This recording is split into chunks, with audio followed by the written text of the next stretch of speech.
ኤልያስን ካየ በኋላ ምንድነው ያለው? ከወገቡ ጎንበስ ብሎ ሰገደለት ይላል። ይሄ ስግደት አምልኮ ሳይሆን አክብሮት ነው። ይሄ ስግደት አለ አምልኮ ሳይሆን አክብሮት ነው። ይሄ ስግደት አምልኮት ሳይሆን አክብሮት ነው። ለኤልያስ ነው የሰገደው። አምልኮ ሳይሆን ምንድነው አለ? አክብሮት ነው። እንደዚህ አይነት የአክብሮት ስግደቶችም አሉ ማለት ነው። በእርግጥ መጽሐፍ ቅዱስ ላይ በተደጋጋሚ ሲናገር ሰምተናል። ይህ ሰውዬ አብዛኛውን ሕዝብ የሚመራ በጣም አብዛኛው ሰው የሚከተለው ነው። አንተ እዚህ ጋር ሚዲያ ላይ ካለው ሰውዬ ይልቅ ይህ ሰውዬ በብዙዎቹ ዘንድ ተቀባይነት ያለው ሰው ነው እና ስለዚህ ለአክዓብ የሰገደው ስግደት ምን አይነት ስግደት ነው? የአምልኮ ሳይሆን የአክብሮት ስግደት ነው። እኛ የተናገርን ያለ ነው ይሄንን ነው። ከቅድም ጀምሮ አንድ በጣም ተደጋጋሚ የሚነሳ ሀሳብ ተመልክቻለሁ። አሁን ዛሬ ፕሮቴስታንት ወይ ፍርጥ አድርጎ ተናግሯት ይሄዳል ወይ ደግሞ ሸፋፍኗት ይሄዳል። ክሊርሊ መጽሐፍ ቅዱስ ላይ ስግደት ለእግዚአብሔር ብቻ ነው ወይ የተሰገደው? በጣም ሁላችሁንም አበክሬ የሚጠይቀው ጥያቄ ክሊርሊ መጽሐፍ ቅዱስ ላይ ስግደት ለእግዚአብሔር አምላክ ብቻ ነው ወይ የተሰገደው? ከእግዚአብሔር አምላክ ውጭ የተሰገደላቸው ሰዎች ያ ስግደት የምን ስግደት እንደሆነ ታስረዱናላችሁ። ሌላው በጣም ያዝናናኝ የቅዱስ ባስልዮስ ዘቂሳርያ የ360 ሌተር ስህተት ለማድረግ ማንም ቢያቀርብ ጥሩ ነው።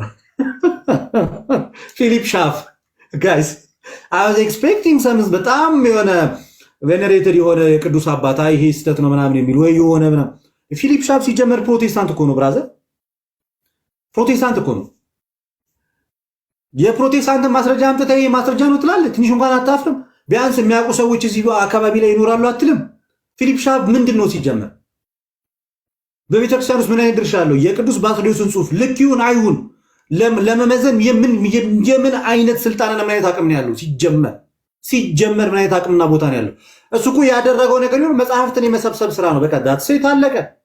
ተአማኒነት ካለው ማስረጃ ይሄ ጽሑፍ የቅዱስ ባስልዮስ ትክክለኛ ጽሑፍ አይደለም የሚል ቤተክርስቲያናዊ ምላሽ ካላቸው እንጂ ፊሊፕ ሻፍ ላይ ትመጣለህ እንደ የፕሮቴስታንት ስኮላር አይደረግም። እንደዚህ ሌላ ጊዜ አስተካክል። የሚያነቡ ሰዎች በአጠገብ ሊኖሩ ስለሚችሉ ማለት ነው።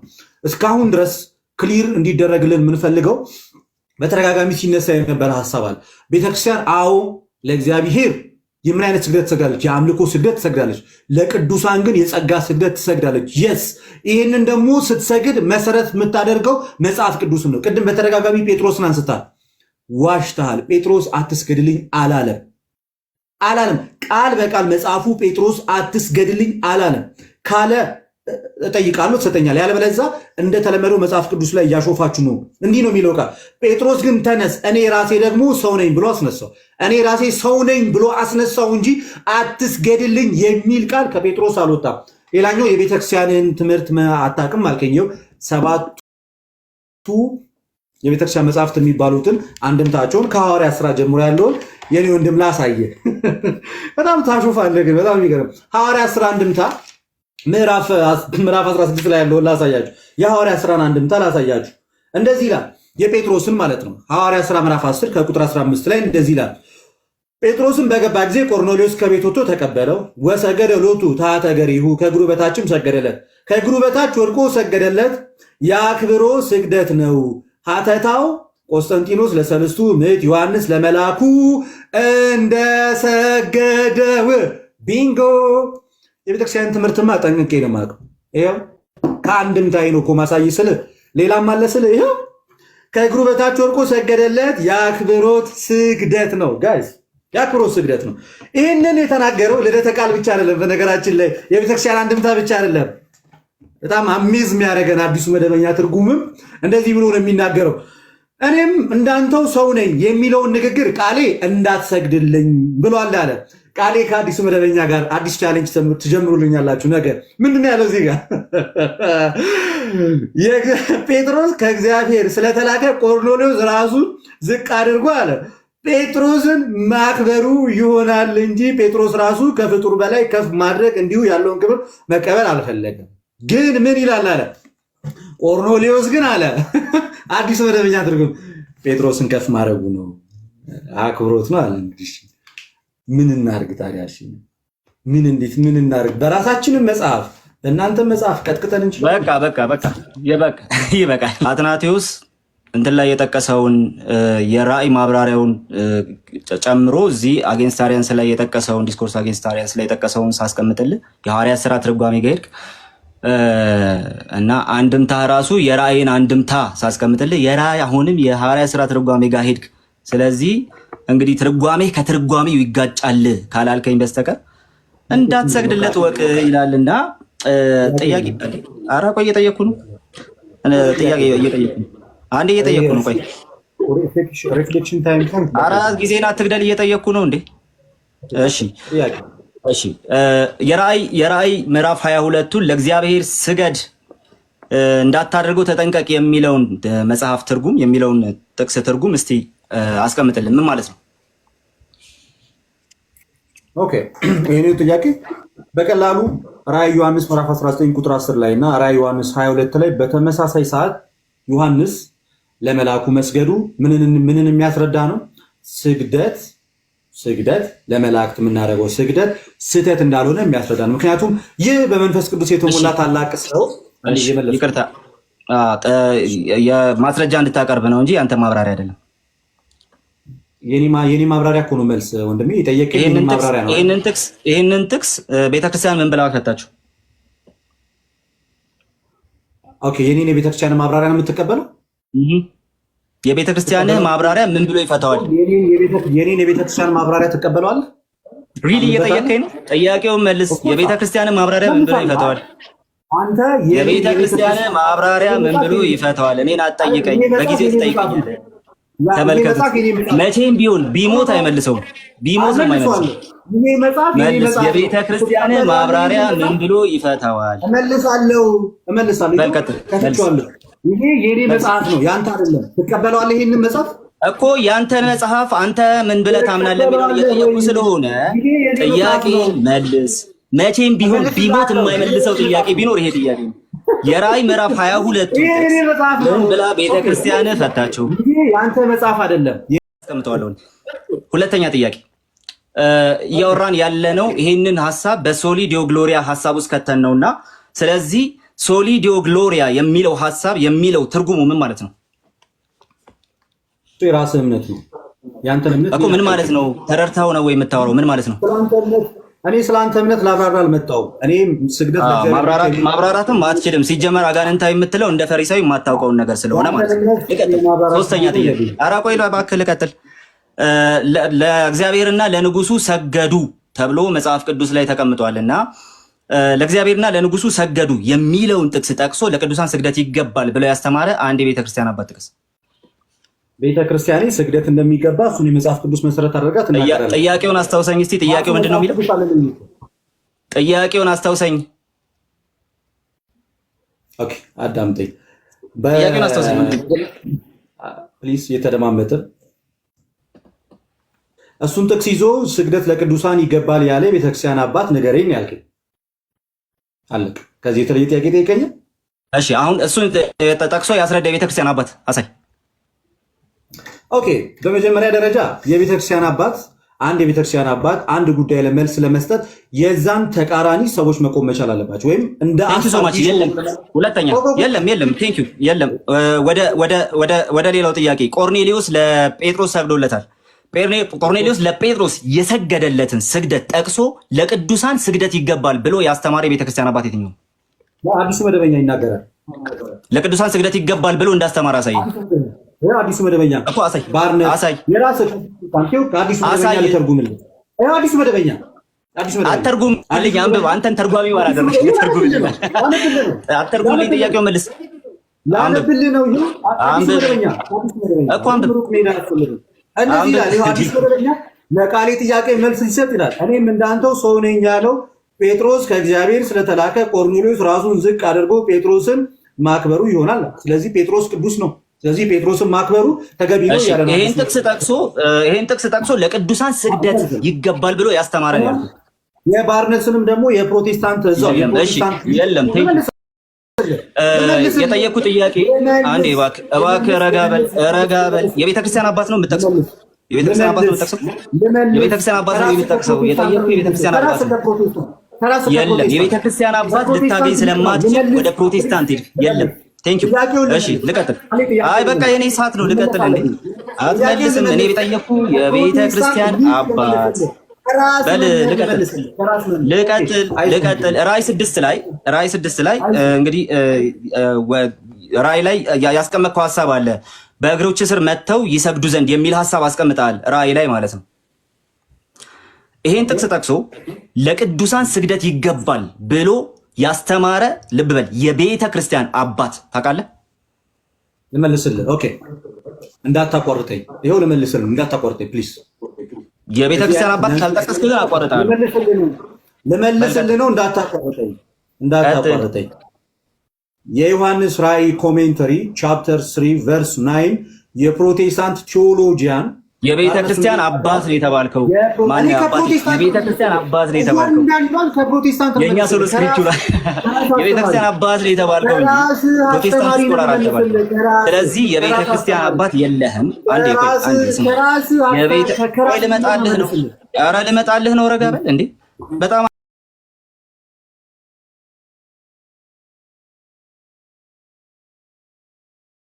ጠየቅኩ። የቤተ ክርስቲያን አባት ነው። የቤተክርስቲያን አባት ታውቃለህ? እንደ ይሄን ሲያብራራ ፕሮቴስታንት አይደለ? የለህም። የቤተክርስቲያን አባት የለህም። እሺ አሁን ወደ ፕሮቴስታንቱ እንሂድና አንዴ የቤተክርስቲያን አባት ስለሌለ ወደ ፕሮቴስታንቱ እንሂድና ረጋ በል እንዴ! እኔ ሳልጠይቅ አልጠየቅኩም። ኮንስትሬን ቱ ሾው ዴም ሆነር ኤንድ ሪስፔክት ባርነት የፕሮቴስታንት ቆይ ኧረ እኔ ልጠይቅህ እባክህ። እንዴ ምንም እኮ የቤተክርስቲያን አባት የለህም እንዳለ ብላበር የምታደርገው ከፕሮቴስታንት ስለሆነ አሁን ወደ ፕሮቴስታንቱ እንሂድ። ቆይ ረጋ በል። ቆይ ወደ ፕሮቴስታንቱ ልንሄድ ነው እንዴ? ወደ ፕሮቴስታንቱ ልንሄድ ነው። የፕሮቴስታንቱ ስኮላር ይሄን ጥቅስ ጠቅሶ ለቅዱሳን ስግደት ይገባል ብሎ አስተምሯል ወይስ አላስተማረም? ይሄን ልመልስልህ ነው። ከፕሮቴስታንት ነው ያልከኝ አይደል? አይው ባርነስ አስተምሯል ወይስ አላስተማረም ነው ያልኩት። አስተምሯል ወይስ አላስተማረም? አስተምሯል ወይስ አላስተማረም? ጥያቄው አስተምሯል ወይስ አላስተማረም ነው። በል መልስ። የኔ ጌታ ልመልስልህ፣ እባክህ ልመልስልህ። መልስ። ለዚህ ሁሉ ተፍጨርጭረ ውይይት የምንጠራን ልመልስልህ። ኦኬ እንደዚህ ይላል ባርነስ ኮሜንታሪውን። እንደዛ አይደለም የጠየቅኩህ። ይሄ ፕሮቴስታንት ስኮላር ለቅዱሳን ስግደት ይገባል ብሎ ይሄንን ጥቅስ ጠቅሷል ወይስ አልጠቀሰም? ብራዘር ጥያቄውን ሳትሰማ ዝም ብለህ አንተ ያሰብከውን ሁላ እንደ ፍላሽ አጫውተህ ለመሄድ ነው የመጣው። አየህ ይኸውልህ ፈሪሳዊ ያልኩ ለዚህ ነው። ለማንኛውም ግን ጥያቄው ምን መሰለህ? ጥያቄው ይሄ ፕሮቴስታንት ስኮላር ጥያቄውን ስማ። ምን ማለት ነው ተመታ ያለው? ጥያቄውን ስማ አንዴ፣ ጥያቄውን ስማ። ሳትሰማ ምን ትመልሳለህ? እሺ ሶሎ ስክሪፕቹራ ሆነ ሳትሰማ መልሰህ አይሆንም። ለማንኛውም ግን ጥያቄውን ስማ። ጥያቄውን ስማኝ። ቆይ ምንድን ነው የጠየቁት? የፕሮቴስታንት ስኮላር ይሄንን ጥቅስ ይዞ ስግደት ለቅዱሳን ይገባል ብሎ ያስተማረን ያልከኝ አይደል? አላልኩም። ስለዚህ ጥያቄውን ስማ። ጥያቄው አንድ ይሄ የጠቀስከው የፕሮቴስታንት ስኮላር ስግደት ኦኬ ለቅዱሳን ይገባል ብሎ ይሄን ትምህርት አስተምሯል ወይስ አላስተማረም? የምትመልሰው ዝርዝር አይደለም። አስተምሯል ወይስ አላስተማረም? አንተ ልታነብ ነው። ስለዚህ አስተምሯል ወይስ አላስተማረም? መጀመሪያ ይሄን መልስ። አታንብብ። አስተምሯል ወይስ አላስተማረም ነው ጥያቄው እኮ። አስተምሯል ልመልስልህ ነው። በጣም ጥሩ። አስተምሯል ብላ መልስ። ይኸው ልመልስ። ኦኬ አስተምሯል ብሏል። ስሙ ጋይ ናዊዴስ ራሳቸውን የፕሮቴስታንት ሊቃንን ማስተዋወቅ ያለብን ይመስለኛል። አይኖስ ባርነስ እባክህ ወደ መልስ ሂድ። እንደዚህ ይላል። በዚህ በዮሐንስ ራእይ ምዕራፍ 3 ቁጥር 9 ያለውን ሲያብራራ ኮሜንታሪው ላይ ምን ብሎ ይናገራል መሰለ? in their very presence ይላል if it is used in the more general signification it is means that they would be constrained to show them honor and respect. The latter is probably meaning that they would be constrained to acknowledge that where the children of God የእግዚአብሔር ልጆች ስለሆኑ የእግዚአብሔር ልጅ ለሆኑት እነዛ ሰዎች መጥተው ሆነር እና ሪስፔክት እንዲሰጣቸው ይገባል ብሎ አብራርቶ አስተምሯል። ይገባል። አንብብ እኮ አንብብ። ስግደት ነው ያለው። እስቲ አንብበው። ይሄ እኮ ኦኬ ልትገምል። እስቲ ስግደት የሚለውን አሳይ። ስግደት የሚለውን ወርሺፕ ብሎ ነው የሚያስቀምጠው። ወርሺፕ ነው የሚለው። እስቲ አሳይ። ወርሺፕ ይገባል የሚለውን አሳይ። እሺ ቃል እኔ እኮ ልደት ነኝ ባይዘ ለሌላ ጊዜ እኮ ልደት መሆን እኮ ነው ዛሬ ችግር የሆነብህ። ቀጥልሽ። ይሄ ወርሺፕ ቃል ሌላ ጊዜ ወርሺፕ የሚል አስነብበን አላልኩም። ጥያቄውን ሰምተህ መልስ። ወርሺፕ ይገባል ቢፎር ዴም ስግደት የሚለውን ወርሺፕ ብሎ ነው የሚያስቀምጠው እንግሊዘኛው። ይኸው ወርሺፕ ቢፎር ዴም። አታነቃንቅ። አንብብ። ከሰማያዊው በላይ ያለውን አንብብ። እሺ አንብብ። ቃል የኔ ጌታ አይዞህ፣ አንብብ። አዙረህ አንብብ። አይዞህ። ይኸው ወርሺፕ ቢፎር ዴም ይላል አይልም? ቃል የመጀመሪያ ወርሺፕ ቢፎር ዴም የሚለውን ሳይሆን ከፍ ብለህ አንብብ ነው ያልኩት። ወርሺፕ ቢፎር ዴም ይላል አይልም? ይላል አይልም? ኢት ሚንስ ዛት ከሚለው ጀምር። ኢት ሚንስ ዛት ከሚለው ጀምር። ከላይ ጀምር እስቲ። ችግር የለውም። ኢት ሚንስ ዛት they would be constrained to come and worship before them or in their very presence if it is used in more general signification. It means that they would be okay. Sorry. እሺ በቃ ይበቃል። ቢፎር ዘም እና ቆይ ቢፎር ዘም እና ፎር ዘም አንድ ጊዜ ስማ። ቢፎር ዘም እና ፎር ዘምን እስቲ ተርጉማቸው እስቲ። እንግሊዘኛ ላስተምር እንግዲህ ቃልዬ የራስህን አስተማሪ እኮ ቁጭ አድርጌ እያስተማርኩ ነው። በቃ ይበቃል። እንደው ዝም ብለህ እኮ ነው እንትን የምታደርገው። ለማንኛውም ግን ሴንት ባሲል ሌተር 360 ላይ ሌላ ጥያቄ ልቀጥልና ሴንት ባሲል ሌተር 360 ላይ ኦኬ የፕሮቴስታንት ስኮላር ስለሆነ እንትን አድርገዋል። ከፕሮቴስታንት ስኮላር ውጪ የሆነ ስኮላር ባመጣልህ ሴንት ባሲል ጻፉ የተባለው ይሄ ጽሁፍ ሐሰተኛ መሆኑን ተቀበላለህ? የቤተ ክርስቲያን አባት አምጣልኝ። ልክ እንደ ቅዱስ ባሲሊዮስ ቬነሬትድ የሆነ አንተ ያላመጣውን የቤተ ክርስቲያን አባት ማለት ነው አይደለ? መልካም እሺ። ቅዱስ ባሲሊዮስ አረቆይ አንዲ ቅዱስ ባሲሊዮስ ቅድም ካነበብኩልህ ጀምርና ረጋ በል። ቅዱስ ባሲሊዮስ ይሄንን ጽሁፍ እንዳልጻፈው አንድ የካቶሊክ ስኮላር ያስቀምጥልናል እና ይሄንን ስኮላር እንዴት እንትን ታደርገዋለህ? እንዴት ትቀበለዋለህ? ትቀበለዋለህ ወይስ አትቀበለውም? ካቶሊክ ለኔ ለክርስቲያኑ ታመጣለህ? አዎ ትቀበለዋለህ ወይስ አትቀበለውም? አትቀበለውም። እሺ ቆይ ልቀጥል። አሁን በአንድ የኦርቶዶክስ ምሁር አሁን ይሄኛውን ደግሞ ልቀጥል። ፕሮቴስታንቱንም አትቀበልም፣ የጥናት ስራ የሰራውን ካቶሊኩንም አትቀበልም። በአንድ የኦርቶዶክስ ምሁር ይሄ ጽሁፍ ኦኬ ከነዚህ ሰዎች በተቃራኒ አውተንቲክ መሆኑን ኦኬ መሰራቱን በአንድ የኦርቶዶክስ እንትን ስኮላር ማለት ነው መሰራቱን የሚያሳይ ማስረጃ አለ? አንተ እኔማ እኮ ይኸው ልክ ለመሆኑ አውተንቲክ መሆኑን ከዚህ በተቃራኒ ከዚህ ጽሁፍ በተቃራኒ በርደን ኦፍ ፕሩፉ እኔ ጋር ሳይሆን አንተ ጋር ነው ያለው። እኔ ጋር እሺ በቃ የለህም ኦርቶዶክስ ስኮላርም የለህም። ልቀጥል ቆይ እንዴ ጳውሎስና ሲላስ ልቀጥለው ደግሞ ጳውሎስና ሲላስ ኦኬ በታሰሩበት ቦታ የሰገደላቸውን ሰው ጠቅሶ አንድ የቤተ ክርስቲያን አባት ማለት ነው። አንድ የቤተ ክርስቲያን አባት የሰገደላቸውን ጠቅሶ ለቅዱሳን ስግደት ይገባል ብሎ አስተምሯል። ከፕሮቴስታንት ማስረጃ ላቅርብልህ። የቤተ ክርስቲያን አባት ነው። ከፕሮቴስታንት አትበል። የቤተ ክርስቲያን አባት የለም። ቻው ልቀጥል። እሺ አብርሃም ለኬጢ ልጆች ሰገደ። ችግር የለውም። አብርሃም ለኬጢ ልጆች ሰገደ። አየህ ይኸውልህ አንተ እዩ ጩፋን ትጠቅሳለህ። እዩ ጩፋን ያልቀበለውም ሲጀመር ይሄን ያደረገውን ነገር ማለት ነው። አንተ እዩ ጩፋን ትጠቅሳለህ፣ የቤተ ክርስቲያን አባት ግን አትጠቅስም። ችግሩ ይሄ ነው። እኔ ከቤተ ክርስቲያን አባት ማመጣልህን ራሱን ትናታረግ። ልቀጥል።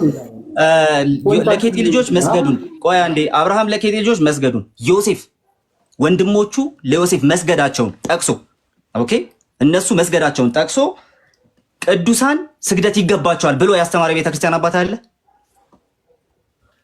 ኦኬ ጠብቄው ልንገርህ። እንዳጠቃላይ የለም ቻው እንዳጠቃላይ ብሎ ጀመረ አለ ወይም የለም ነበር የተጠየቀው? የለም።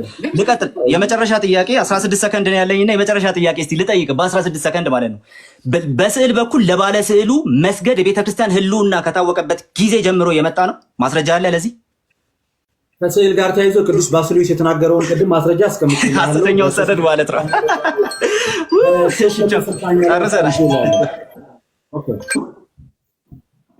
ምን አይነት ስግደት ስግደት ሁሉ አምልኮ ነው ወይ? ካብራራውልማ መለስኩልህ። ስግደት ሁሉ አምልኮ። እሺ በአጸደ ነፍስ ብቻ ላሉ ወይስ ስግደት ሁሉ አምልኮ ነው ወይ? በአጸደ ነፍስ ክሊር አሉ። ለማን የሚደረግ ስግደት ሁሉ ነው? በአጸደ ነፍስ ላሉት ወይስ በአጸደ ነፍስ ለሌሉት? ስግደት እንደ አጠቃላይ ስግደት ሁሉ አምልኮ ነው ወይንስ አይደለም? እሺ እንግዲህ መልካም። ስግደት ሁሉ አምልኮ ነው ወይስ አይደለም የሚለው ኳሊፊኬሽን የሚጠይቅ ነው። ስለዚህ ኳሊፊኬሽኖቹን መጀመሪያ ላስቀምጥልህ። የመጀመሪያው ኳሊፊኬሽን ኧረ ልጨርስ። ስግደት ሁሉ አምልኮ ነው ወይንስ አይደለም? ነው ወይስ አይደለም ብለህ ቀጥል። እሺ ኳሊፊኬሽኑን አንተ ስጠኝ። የትኛው ስግደት? በኋላ ከነ አማን ሻሎም ጋር ተማማር። ኦኬ ወደ ሁለተኛ ጥያቄ። እባክህ ሰው አትማር። ላይ ቁጭ ብለህ ሰው ታማለህ። በጌታ ኢየሱስ ለንጉስ ለዳዊት የተሰገደ ለእግዚአብሔርና ሰው ታማለህ ቁጭ ብለህ ለኢየሱስ ለእግዚአብሔርና ለንጉስ የተሰገደው ስግደት ምን አይነት ስግደት ነው? ጉባኤውም እግዚአብሔር አምላካችሁን ባርኩ፣ ጉባኤውም ለእግዚአብሔር አምላክና ለንጉሱ ሰገዱ ያለው ይሄ ምን አይነት ስግደት ነው? ለእግዚአብሔርና ለንጉሱ ሰገዱ የተባለው ምን አይነት ስግደት ነው? መልካም እንግዲህ ለእግዚአብሔር የሚደረገው ስግደት ሙሉ በሙሉ የአምልኮ ነው። ስለዚህ የሚያነጋግረን ለዳዊት የተደረገው ቆይ እንጂ የሚያነጋግረን ለዳዊት የተደረገው ስግደት ነው። አየህ መልስ አሁን እንዲህ ነው የሚመለሰው። ረጋ ብለህ ነው ምን አይነት ለዳዊት እኮ ልቀጥል እያወራሁ ነው እንዴ? መሀል አትግባብኝ እንዴ!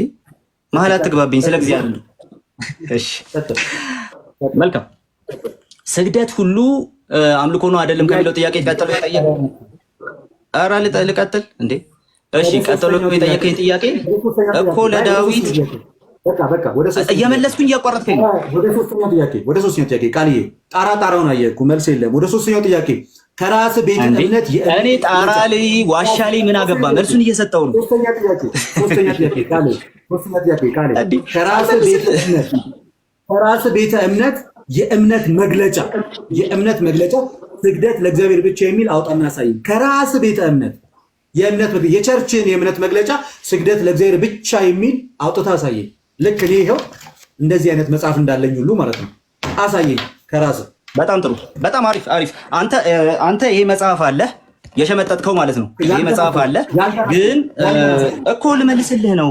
ይሄ መጽሐፍ የተሳሳተ ነው። መጽሐፍ ግን ደግሞ እኮ ልቀጥል እንዴ? በኢየሱስ ክርስቶስ ልቀጥል እኮ ልቀጥል። እሺ እንግዲህ አሁን የጠየቀኝ ጥያቄ ስግደት ሁሉ ለእግዚአብሔር ነው እንጂ ለሌሎች ስግደት አይገባም ተብሎ በዶክመንት እኮ አሁን የጠየቅኩህ ከአንተ ቤተ እምነት የእምነት መግለጫ ስግደት ለእግዚአብሔር ብቻ የሚል አውጣና አሳየኝ። አይ ኒድ ዘ ዶክመንት። ልክ የኔ ስንዷ ቤተክርስቲያን ዶክመንት እንዳላት የኔ ቤተክርስቲያን ዶክመንት እንዳላት የመጽሐፍ ቅዱስ ሳይሆን የሸመጠጥከው ዶክመንት አላት። ልክ ነህ።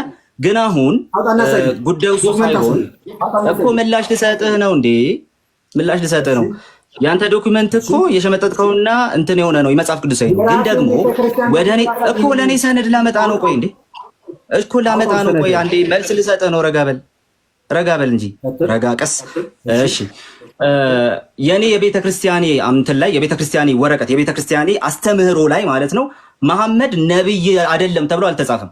ምክንያቱም እንዳልሆነ ይታወቃል። ስግደት ለእግዚአብሔር ብቻ እንደሆነ ስለሚታወቅ አልተጻፈም። ወደ ሌላ ጥያቄ መልስ የለም። ወደ ሌላ ቤተክርስቲያን ያለ መልስ የለም። መልስ የለም። እኔ ግን ቤተክርስቲያኔ መልስ አላት። ቀጥል። አዲሱ መደበኛ ትርጉም ላይ ቆርኔሌዎስ ለጴጥሮስ የሰገደው የክብር ነው የሚለውን ትቀበለዋለህ አትቀበለውም? አዲሱ መደበኛ ትርጉም ላይ ለቆርኔሌዎስ ለራሱ እንጂ ኦኬ ይሄን ጥቅስ እንትን ብሎ እኮ ልመልስልህ ነው እኮ ወንድሜ። እንዴ እኮ ይሄንን ልመልስልህ ነው እንዴ? ረጋ በል እንጂ ይሄንን ጥቅስ ረጋ ብለህ የምትሰማኝ እሺ። ይሄንን ጥቅስ ጠቅሶ ለቅዱሳን የክብር ስግደት ይገባል ያለ የለም እንጂ ቆርኔሌዎስ ሊያቀርብለት ኧረ አንዴ ቆይ እየመለስኩላት ጥያቄን አላገኘሁም። ጥያቄው እንዲህ ነው የሚለው አዲሱ መደበኛ ትርጉም በማብራሪያው ላይ እኔም እንዳንተው ሰው ነኝ ሲል ጴጥሮስ ከእግዚአብሔር ስለተላከ ቆርኔሌዎስ ራሱን ዝቅ አድርጎ ጴጥሮስን ማክበሩ ይሆናል የሚለውን ይህንን ማብራሪያ ትቀበለዋለህ አትቀበለውም? ይሆናል የሚለው ትቀበለዋለህ? አዎ።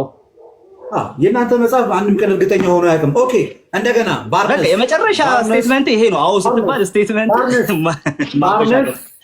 ኧረ ፕሮፌሽናል አንዴ ባርነስ ባርነስ ታውቀዋለህ? ባርነስን በመጀመሪያ ደረጃ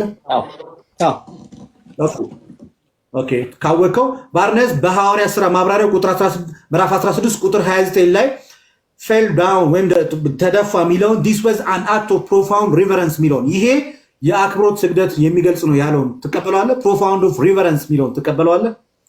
this was an act of profound reverence ማን ለማን የሰገደበትን እነ ጳውሎስ ፊት የተደፋውን ማለት ነው። ሐዋርያት ሥራ 16 29 ላይ ያለውን ሐሳብ ትቀበለዋለህ? የዚህን የባርነስን ማብራሪያ ወንድሜ መብራትም ለምን እቀበለዋለሁ። ኧረ ብዙ አትሂድ፣ እኔ እቀበለዋለሁ። ለቅዱሳን ስግደት ይገባል የሚል ትምህርት አልሰራበትም እንጂ እቀበለዋለሁ። ይሄን የሰራ አባት የለም። አንተ ሶሎ ስክሪፕተር ሆንክ እኮ ራሱ ለዚህ ነው። ኦኬ ስለዚህ ቃሌ ከእግዚአብሔር ውጪ ለሰዎች ይሰገዳል ማለት ነው መጽሐፍ ቅዱስ ላይ ነው ራይት? አይ በአጸደ ነፍስ ስለሌሉ ሰዎች አይሰገድም። ይሄ ሰውዬ እኮ እዛው ፊት ለፊቱ ያለ ሰው ነው። እንደ ባህላቸው ነው የሰገደው። በአካል ላሉ ሰዎች ኦኬ በጣም ጥሩ መጣልኝ። ጳውሎስ በሕይወተ ሥጋ እያለ ስግደት ይቀበል ነበር ማለት ነው? አይ እነሱ ሲሰገድላቸው ስግደት ለኛ ይገባናል ቅዱሳን ነንና ብለው አይቀበሉም። ይገባናል ይላሉ አይሉም? አይደለም ሲሰገድላቸው ትምህርቱ ልክ ነው አይደለም? በአካል እያሉ አይ ከጴጥሮስ እንደምንረዳው ልክ አይደለም። ስለዚህ እዚህ ጋር ለምንድን ነው ታዲያ እቀበለዋለሁ ያልከው ወዳጄ? ለጳውሎስና ለሲላስ አሁን ችግሩ እዚህ ጋር ነው። አየህ አሁን በማስተዋል ብትጠይቀኝ ኖሮ ጥሩ ነበር። ለምንድን ነው ስላልክ ልመልስልህ። ማስተዋል ስለጎደለህ ነው እንጂ እዛው ነግሮህ። ለማንኛውም እንዴ ልመልስልህ እንጂ ጠይቀህ እንደገና ሌላ ጥያቄ ዛሬ ምንም አታገኝም። ለምሳሌ አንድ ጥያቄ ልጠይቅህ። በአጸደ ሥጋ ሐዋርያትን በአካል ብታገኛቸው ትሰግዳለህ እንዴ? ጎንበስ ብዬ እጅ ነሳቸዋለሁ። ይሄ ከሃይማኖቴ ጋር ከክርስትና ጋር አይገናኝም። እንደ አንድ ኢትዮጵያዊ ጎንበስ ብዬ እጅ ነሳቸዋለሁ እንደ ባህሌ። ለምሳሌ ልክ ኦሪት ዘፍጥረት ምዕራፍ 42 ላይ ለዮሴፍ ወንድሞቹ በግንባራቸው ተደፍተው እንደሰገዱት ጴጥሮስን ፊት ለፊት ብታገኙ ትሰግዳለህ እንዴ? እንደ ባህሌ እነሱ እንደ ባህላቸው እንዳደረጉት እኔም እንደ ባህሌ ያደርጋለሁ። ትሰግዳለህ ወይ? በግንባርህ ተደፍተህ ትሰግዳለህ? እነሱ እንደ ባህላቸው ሰግደዋል። እኔም እንደ ባህሌ ዝቅ ብዬ እጅ ነሳለሁ። እንዴ አንተን ያገኘው ቀን ራሱ ዝቅ ብዬ ነው ሰላም ያልኩት። እዛ አይደል? አንተን ያገኘው ቀን ራሱ ዝቅ ብዬ ነው ሰላም ያልኩት። እሺ ባርነስ እዚህ ላይ ስለዚህ እንደ ባህሌ ባገኘሁት ጊዜ እንደ ባህሌ ዝቅ ብዬ ተናርኳለሁ። ዝቅ ብዬ እጅ ነሳለሁ። እኔ መልሳለሁ። እንዳንተ አይደለም። አምልኮ ስግደት ነው ወይንስ የምን ስግደት ነው? ለዮሴፍ የተሰገደው ስግደት አምልኮ ነው ወይንስ ምንድን ነው? በግንባራቸው ተደፍተው ስግደት። እሺ መልካም ጥሩ። እሺ ወደ አንድ አሕዛብ ገዢ ነው እንደሄዱ እነሱ የሚያውቁት እንደዛ ነው። ስለዚህ ለዛ ገዢ መስገዳቸው ነው። ለወንድማቸው የሰገዱት ስግደት ምን አይነት ስግደት ነው? ካለ ኦኬ አሁንም ልመልስልህ። ይሄ አንድ ሰው ለገዢ እንደሚሰግደው አይነት ስግደት ነው በሰዓቱ በነበረው ባህል መሰረት ማለት ነው። ስለዚህ በግንባር ተደፍቶ አይሁዳውያን ማለት እነዚህ ወንድሞቹ የተባሉ ለምሳሌ እንደዚህ ላስቀምጥልህ እንደ አይሁዳውያኑ ሐሳብ እንደዚህ ላስቀምጥልህ። የዮሴፍ ወንድሞች ለዮሴፍ የሰገዱት ኦኬ በዛ ዘመን ብንኖር እኔ እናንተ ለዶክተር አብይ እንደምንሰግደው ነው። እሺ አንተ ለዶክተር አብይ ትሰግዳለህ፣ ለማርያም ግን አትሰግድም። በዘመኑ ብኖር በዛ ጊዜ ብኖር አዎ። ዛሬ ግን አላረገውም፣ በጣም አላረገውም። ድንግል ማርያም በነበረችበት ዘመን ለድንግል ማርያም ትሰግዳለህ እንደ ሀገሬ ባህል ዝቅ ብዬ በዛ ዘመን ብኖር ልክ ለሷ በዛ ባህል እንደሚደረገው ሶሻሊ በዛ ባህል እንደሚደረገው ዝቅ ብዬ እጅ ነሳለሁ። በዛ ባህል እንደሚደረገው ሁሉ አደርጋለሁ። የባህል ጉዳይ እንጂ ያስተምሩ ጉዳይ አይደለም። አንድ የቤተ ክርስቲያን አባት ለቅዱሳን ስግደት አይገባም ብሎ ያስተማረ አንድ አምጣልኝ። ያስተማረ ስግደት አይገባቸውም ያለ አንድ አምጣልኝ። ያ ማለት ምን ማለት መሰለ? አንድ የቤተ ክርስቲያን አባት ከ6ኛው ክፍለ ዘመን በኋላ ያለ መሐመድ ነብይ አይደለም ብሎ ያስተማረ አምጣ እንደማለት ነው። ችግርህ ምንድነው? አንተ ከእስልምናው ነብይ ቆይ ለምን ጥያቄውን አመልስም በቀጥታ? ምክንያቱም ያ ትምህርት በሰዓቱ ስለሌለ ራሱ ይሄንን ማለት አይጠበቅባቸውም ነው ጉዳዩ። ብሎ ያስተማረ የለም ማለት አትስገዱ ብሎ ያስተማረ ነው። እንደ እምነት አንተ ትምህርቱ ራሱ አይታወቅም። አንተ አሁን እኮ በቅርብ የተጀመረ እኮ ባዕድ ነው፣ አጋንንታዊ ነው እኮ እያልኩ ነው። ባዕድ ነው። በእነሱ ዘመን አልነበረ።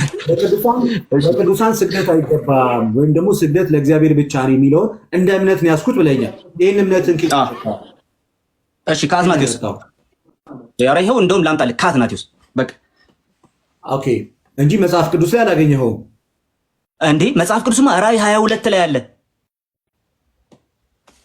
ኦኬ ስለዚህ መጽሐፍ ቅዱስ ከመጽሐፍ ቅዱስ ጋር ይጋጫል ማለት ነው። ኦሪት ዘፍጥረት ላይ ተሰግዷል፣ እንደገና ለዳዊት ተሰግዷል፣ እንደገና ሐዋርያት ሥራ ላይ ተሰግዷል። አይጋጭም። በጣም አሪፍ ነው። በጣም አሪፍ ጥያቄ ነው። እነሱ እንደ ባህላቸው ነው የሰገዱት። አንድ ክርስቲያን ግን ለመላእክም ይሁን ቅዱስ ለሚለው ሰው ሊሰግድ ይገባል። የቤተክርስቲያን አባት ጠቀስኩኝ፣ የመጽሐፍ ቅዱስ ጥቅስ ጠቀስኩኝ። አንተ ግን ዛሬ ሶሎ ስክሪፕቸር ኦርቶዶክስ ሶሎ ስክሪፕቸር ሌላ ጥያቄ። ስለዚህ ዛሬ ባህላዊ ስግደት ተምረናል ማለት ነው። ኦኬ ሶላ ባህላዊ ነው እንዴ? ደጋግመን ስንል የነበረ አይደል እንዴ? ከፕሮቴስታንት ስኮላር ከፕሮቴስታንት ነው ያልከው። ከፕሮቴስታንት ስኮላር ስግደት ለቅዱሳን አይገባም ብሎ ያስተማረ አንድ ስኮላር ከራስ አምጣልኝ። ትምህርቱ ራሱ ምንም አይነት ክርስቲያናዊ ቤዝ እንደሌለው አስዩም አድርገው ነው የሚናገሩት። ጽፈው ራሱ አያውቁም። ጉዳያቸው ራሱ አይደለም። ስለዚህ ጉዳያቸው አይደለም ሲጀመር፣ ይሄ ትምህርት ጉዳያቸው አይደለም ሲጀመር ማለት ኦኬ በቃ እሱ አይን እንደገና ልጠይቅህ እንዴ የአትናቴዎስን ሳላነብልህ ጴጥሮስ ሐዋርያ የአትናቴዎስን ላንብብልህ። ለቅዱሳን ስግደት አይገባም ይላል አትናቴዎስ። አንድ ጊዜ የኔ ጥያቄ ሰዓት ነው ወዳጅ፣ የኔ ጥያቄ ሰዓት ነው። እሺ ቀጥል። ጴጥሮስ ሐዋርያ ሥራ ምዕራፍ 10 ከቁጥር 26 ላይ ቆርኔሌዎስ ጴጥሮስን በገባ ጊዜ ቆርኔሌዎስ ተገናኝቶ ከእግሩ በታች ወደቀና ምን አለ ነው የሚለው? ሰገደለት። ምን አለ ይላል? ለማ ሰገደለት? ለማ አለ ጴጥሮስ። ለማን ይሰገደ? ለማ ጴጥሮስ ከለከለው እንጂ ሰው ነኝ ብሎ ፍጡር ለፍጡር እንዲሰግድ ስለማይገባው እሱ ከለከለው እንጂ። አሁን በቃ ና አሁን ውሸትህን ትነግረኛለህ። ጴጥሮስ የቱ ጋር ነው የከለከለው? ቀጣዩን ቨርስ አንብበው። የቱ ጋር ነው የከለከለው? መልካም እሺ፣ ተነሳ። እሺ፣ ኧረ ይኸው ተነሳ። እኔም ደግሞ ይኸው ልቀጥል። እሺ ልቀጥል እንዴ? አንደኛ እንዳታቋርጠኝ። ኦኬ፣ ውሸትህን ዛሬ ሰው ሁሉ ሰምቶት ነው የምትሄደው። አንተ ሶሎ ስክሪፕቸራ መሆንህን ሰው ሰምቶት ነው የምትሄደው። ለማንኛውም አንደኛ እኔ ደግሞ ሰው ነኝና ተነሳ ብሎ ከለከለው። አንድ ሁለተኛ ይሄንን ጥቅስ አትስገድልኝ ብሎታል ወይ? ኧረ አትናደድ። ጴጥሮስ አልተናደድኩም። አንድ ቃልዬ የኔ አባት አይዞሽ አትስገድልኝ ብሎታል። ኧረ ራስ አይዞህ እንጂ መነጽሩ ትልቅ መሆኑ ጠቅሟል። እሺ ቀጥል። አትስገድልኝ ብሎታል። አይ እሱ የሳክ አትስገድልኝ ብሎታል ጴጥሮስ። ይሄን ብቻ መልስልኝ። ብሎታል አላለውም? አዎ ብሎታል። አትስገድልኝ ብሎታል? አዎ። አንብብልኝ። አትስገድልኝ ያለበትም ቃል በቃል ተነሳ እኔም ደግሞ እሺ ይኸው ተነሳ እኔም ደግሞ እንዳንተ ሰው ነኝና። የቱ ጋር ነው አትስገድልኝ ያለው? ይኸው ተነሳ እኔም ደግሞ እንዳንተ ሰው ነኝና። አትስገድልኝ የሚል ቃል አለ ወይ? አትስገድልኝ የሚል ቃል በቃል ይሄ ምን ይባላል መሰለ? እሺ ይሄ ምን ይባላል መሰለ? ኤግዛክት ወርድ ፋላሲ ይባላል። ይሄ ካንተ ራሱ አይጠበቅም። ቃል በቃል አምጡ እንደሚሉት ኢየሱስ ክርስቶስ አምላክ ነኝ ያሉኝ ያለበትን ቦታ ቃል በቃል አምጡ እንደሚሉት እንደዛ ማለት ነው። ኧረ አልጨረስኩም እንዴ? ሁለተኛ ይሄ የቤተክርስቲያን አባቶች አትስገድልኝ ማለቱ ነው ብለዋል። ሌላ ጥያቄ ዛሬ አባቶችን ክዶታል። ቤተክርስቲያንን ክዳ አባቶችን ክዳ እንዴ? እሺ እንቀጥል። ወደ ሌላ ጥያቄ በጣም በሚገርም ሁኔታ መጽሐፉ ላይ የሌለውንም ቃል እየጨመርክ ስለሆነ ወደ ሌላ ጥያቄ እንሄዳለን። ቅድም ያነበብኩህ መጽሐፍን አውጣልኝ። ቅድም አንተ ያነበብኩህ መጽሐፍ አውጣልኝ። የእኛን መጽሐፍ አውጣልኝ። በእጅ ይዘው አልነበር? በእጅ ይዘው አልነበር?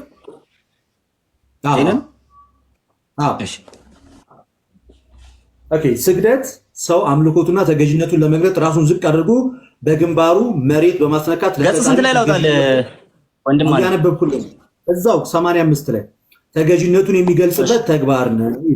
ስለዚህ ስግደት ማለት አምልኮትና ተገዥነቱን ለመግለጥ ራስን ዝቅ አድርጎ በግንባር ማስነካት መሆኑን ታምናለህ? አዎ፣ አንተ ባስቀመጥከው መሰረት ከሆነ ታምናለህ። ይሄንን ጽሑፍ ይሄንን ትቀበለዋለህ እንዴ? አንተ ተቀበለው እንጂ አንተ ራስህ ካድከው ምኑን እቀበለዋለሁ? አንተ ያቀረብከው ይሄንን ማስረጃ አንተ እኔን ለመሞገት አዳምጠኛ እንዴ፣ ጥያቄን አዳምጠኝ። እኔን ለመሞገት ይሄንን ያቀረብከውን ስግደት ሰው አምልኮቱን ተገዥነቱን ለመግለጥ ራሱን ዝቅ አድርጎ በራስህ ማስረጃ ነው ራስህን የሞገትኩ ወንድም። በራስህ ማስረጃ ስትሞገት ወደቅክ እኮ ዛሬ። እባክህ የኔ ጥያቄ ሰዓት ለምንድን ነው ቢሄቭ ለምን አታደርግም? ምዕራፍ 10 ከቁጥር 3 ላይ እግዚአብሔር የጻድቅን ነፍስ አይሰብርም፣ የኃጥአን ምኞት ግን ይገለበጣል ይልና ቁጥር 6 ላይ በረከት በጻድቅ ራስ ላይ ነው፣ የኃጥአን አፍ ግን ይከድነዋል። የጻድቅ መታሰቢያ ለበረከት ነው፣ የኃጥአን ስም ግን ይጠፋል። ስለዚህ የጻድቃን መታሰቢያ ለበረከት ነው፣ ሁልጊዜም ይኖራል። እኛ ኦርቶዶክሳውያን ክርስቲያኖች ለእግዚአብሔር ክብር አይገባም ብለን እናውቃለን። እንደኛ ስም ያከብረዋል እንዴ? በሚገባ ነው የምናከብረው። አዎ ክብር ለአብ ለወልድ ለመንፈስ ቅዱስ ይገባል በሚገባ። እኛ እየተቃወምን ያለ ነው ሰው ሰራሽ የሆነ የፕሮቴስታንቶችን ትምህርት እያፈራረስ እንደምንገኝ። ኦኬ ቀደም እንደተመለከታችሁት ስግደት ለእግዚአብሔር ብቻ የሚለው ትምህርት መጽሐፍ ቅዱሳዊ አይደለም። አምልኮት ለእግዚአብሔር ብቻ፣ የአምልኮ ስግደት ለእግዚአብሔር ብቻ፣ ይሄ መጽሐፍ ቅዱሳዊ ነው።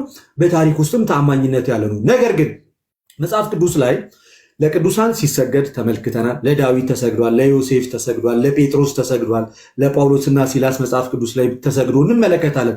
ከዚህም የተነሳ ቅዱስ ቤተክርስቲያን ቅዱሳንን በዚህ መልክ ቬነሬት ታደርጋለች። ቬነሬሽን ነው ስግደቱ፣ አምልኮት አይደለም፣ ቬነሬሽን ነው። ቅድም ግን ከተነሳው ነገር አንጻር ቅዱስ ባስልዮስ በ360 ሌተሩ ላይ የተናገርኩትን ሐሳብ ፎልስ ነው አለ። ፎልስ ለማድረግ ያመጣው ደግሞ የራሴ የፕሮቴስታንት ሊቅ በመሆኑ በጣም ያሳፍራል። ኢሜጃቸውን ወይንም ስዕላቸውን እስመዋለሁ። ሃንድ ዳውን የሆነው ራሱ ከሐዋርያት ነው፣ ይሄም በእኛ ቤተክርስቲያን ውስጥ ያለ ነው ብሎ ክሊርሊ ያስቀምጣል። ልድገምልህ። በአራተኛው ደብዳቤ ፓራግራፍ 2 ላይ እንደዚህ ይላል፣ he took up the relic with all becoming reverence። የቅዱሳንን አጽም በክብር ያነሰዋል። አይደለም ስጋቸው እያለ አጽማቸው እንኳን የቅዱሳን ይከበራል። ይሄ ደግሞ እናንተ የምታምኑት አውግስቲንም የሚናገረው አይደለም፣ በስጋ እያሉ ማለት ነው። እንዳጠቃላይ ዛሬ እንደተመለከታችሁት ወንድማችንን ምን እንትን ብለና ነው። ይሄው አዲሱ መደበኛ ትርጉም ሐዋርያት ሥራ ምዕራፍ 10 ከቁጥር 26ን ለቅዱሳን የክብር ስግደት ይገባል ብሎ ፈቶታል። የክብር ስግደት እንደሚገባ አዲሱ መደበኛ ትርጉም አስተምሮናል። እሱ ብቻ አይደለም፣ አዲሱ መደበኛ ትርጉም ብቻ አይደለም፣ በጣም በሚገርም ሁኔታ የራሳቸው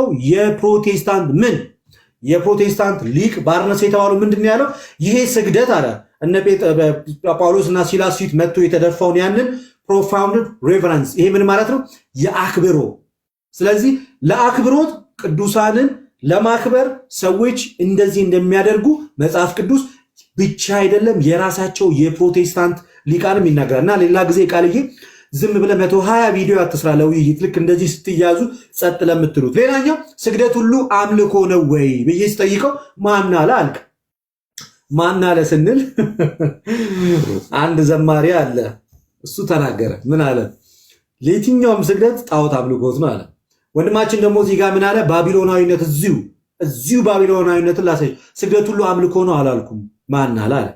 ስለዚህ ስግደት ሁሉ አምልኮ ካልሆነ እኛ ክርስቲያኖች ለቅዱሳን ስንሰግድ እያመለክን እንዳልሆነ ራስ ዛሬ ፕሩፍ አድርገልናል። ፕሮቴስታንት በየትኛውም የሞራል ልዕልና ክርስቲያኖች ፊት መጥቶ እናንተ ጣዖት አምላኪ ናችሁ ማለት አይችልም። ቢካዝ ራስ የፕሮቴስታንት ሊቅ የክብር ስግደት እንደሚሰገድ ራሳቸው ኮሜንተሪው እና የአዲሱ መደበኛ ትርጉምም በስፋት ይናገራል። ቤተክርስቲያናችን ሌላኛው ውይይታችንን ካያችሁት ተክዷል እያለ 24 ሰዓት ሲያወራበት የነበረው መጽሐፍ አይደለም ልንክደው፣ ሌላ ሰዎችንም ሪኮመንድ የማደርገው መጽሐፍ እንደሆነ ልታውቁት ይገባል። በጣም ወሳኝ በጣም ክሊር የሆነ መጽሐፍ ነው። በስግደት ዙሪያ ላይ ሰፊ ማብራሪያ ይሰጣል። እንደገና የሐዋርያት ሥራ ማብራሪያ ግብረ ሐዋርያት በማብራሪያ ላይ ምን ይላል? ቁጥር 10 ወይም ደግሞ ምዕራፍ 10 ከቁጥር 25 ላይ ያለውን ሲያብራራ ምንድነው ብሎ ነው የሚናገረው? የአክብሮት ስግደት ቆርኔሌዎስ ለጴጥሮስ ሰገደለት። ይህንን ቤተክርስቲያን ከየት አመጣችሁ? መጽሐፉ በስፋት ይናገራል። ብዙ ቦታዎች ላይ ለሰዎች ሲሰገድ እንመለከታለን። እማንረሳው ግን መቼም ቢሆን እማንረሳው ግን ምንድን ነው? በዘወትር ጸሎታችን እሰግድ ለአብ እሰግድ ለወልድ እሰግድ ለመንፈስ ቅዱስ አሃተ ስግደተ እንዛሃዱ ሰልስቱ፣ አንድ ሲሆን ሶስት ሲሆን አንድ ለሚሆን ግን አንዲትን ስግደት እንሰግዳለን። ይሄ የአምልኮ ስግደት ነው። እንደገና ደግሞ በቅዳሴያችን ውብ በሆነው ስርዓታችን ስገዱ ለእግዚአብሔር በፍርሃት ሲባል እንሰግዳለን። ፕሮቴስታንት በየትኛውም አዳራሹ ለእግዚአብሔር ሲሰግድ አይተን አናውቅም። ስግደት በአናት መቆም ከሆነ እሱን አሳይታችሁናል። ምንም አይነት የሞራል ልዕልና አይኖራችሁም። ይሄን ለማድረግ በሚገባ እግዚአብሔርን የምታመልክ ክርስቲያኖች እግዚአብሔርን እንዲያመልኩ የምታደርግ በአምልኮቷ በስነ ስርዓት ህዝቡ ሰጥ ለጥ ብሎ ለእግዚአብሔር የሚሰግደው በእውነተኛይቷ በክርስቶስ ቤተክርስቲያን ነው። ቤተክርስቲያን አባቶች ማስረጃ አንተ አይነት ነገር አለና ከፕሮቴስታንት ለስላይ ከቤተክርስቲያን የለህም ማለት ነው የሚል ነገር ሲናገር ምን እያደረገ እንደሆነ አልገባውም። ፕሮቴስታንቲዝም ቤተክርስቲያን አይደለም እንደማለት ነው። ምክንያቱም ከቤተክርስቲያን አሳይ ተብሎ ብሎ ይሄው ከፕሮቴስታንት ልስጥ ሲባል አይ በቃ እኔ የፈለኩት ከቤተክርስቲያን ነበረ ሲል ፕሮቴስታንቲዝም ቤተክርስቲያን ውስጥ አለመኖሩን ራሱ አመነ ማለት ነው። ከዛን ደግሞ ከቤተ እምነት የእምነት መግለጫ አንጣ ይባላል። መሐመድ ለምሳሌ ነብይ አይደለም የሚል የለም ይላል። አባትህን ማጠየቀ ስለ አባት ህይወት ታሪክ መች ተጠየቅ? የተጠየቀው የቤተ ክርስቲያንህን የእምነት መግለጫ ነው። ቤተ ክርስቲያኒቷ እምነት መግለጫ የላትም። ከየትም ለጋቅሞ የመጣውን ነገር ነበር ያወራው። ሰው ከቤተ እምነቱ ማሳየት ስላልቻለ ምን አለ? መሐመድ ላይ ሄዶ ተጣበቀ። ደግሞ ይደግመዋል። እኔ በጣም የሚያሳዝነኝ አንድ ያለ የሞኝ ዘፈን መልሶ መላልሶ የአይኔ አበባ ነው እንደተባለው መሐመድን ይደግመዋል ማለት ነው። ሌላም ጥያቄ ሲጠይቅ መሐመድ ይላል። በጣም እንትን ነው። ሁለተኛ እንደ በጣም የታዘብኩትና ፊት ላይ ያስታውቃል። ታውቃላችሁ አንዳንድ ጊዜ የውሸት ሳቅ ምናምን ፊት ላይ ያስታውቃል።